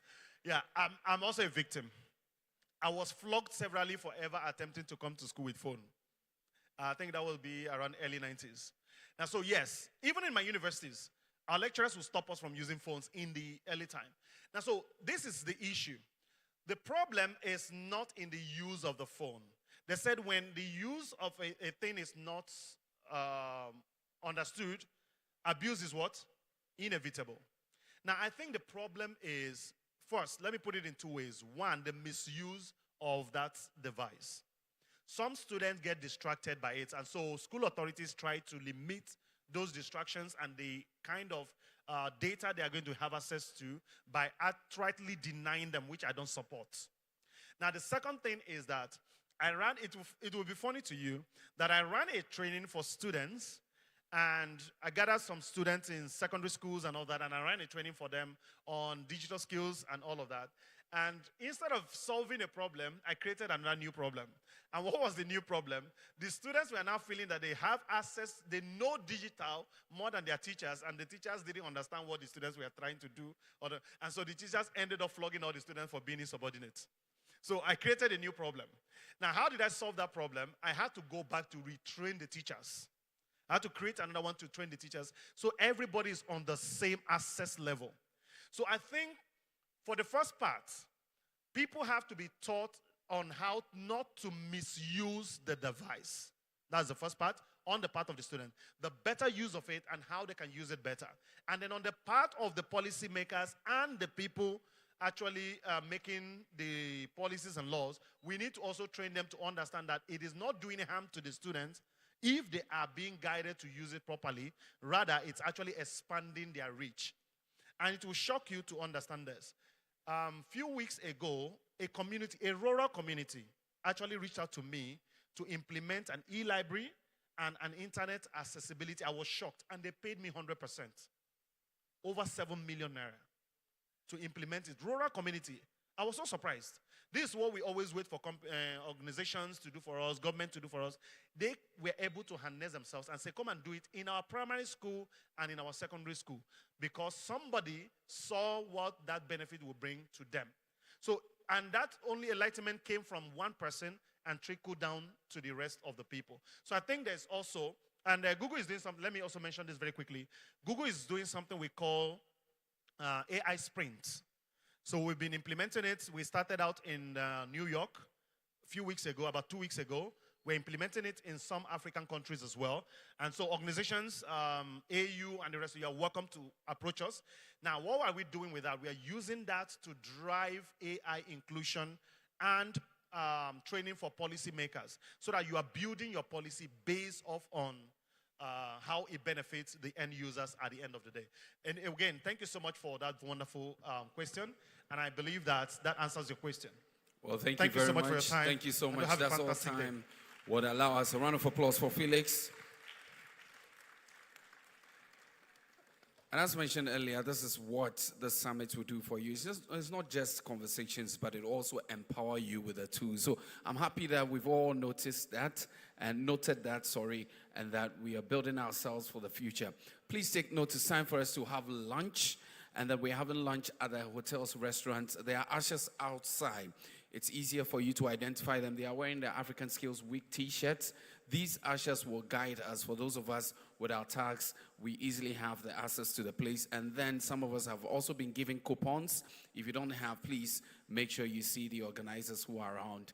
We are going for lunch for 40 minutes. We should be back at 3:10.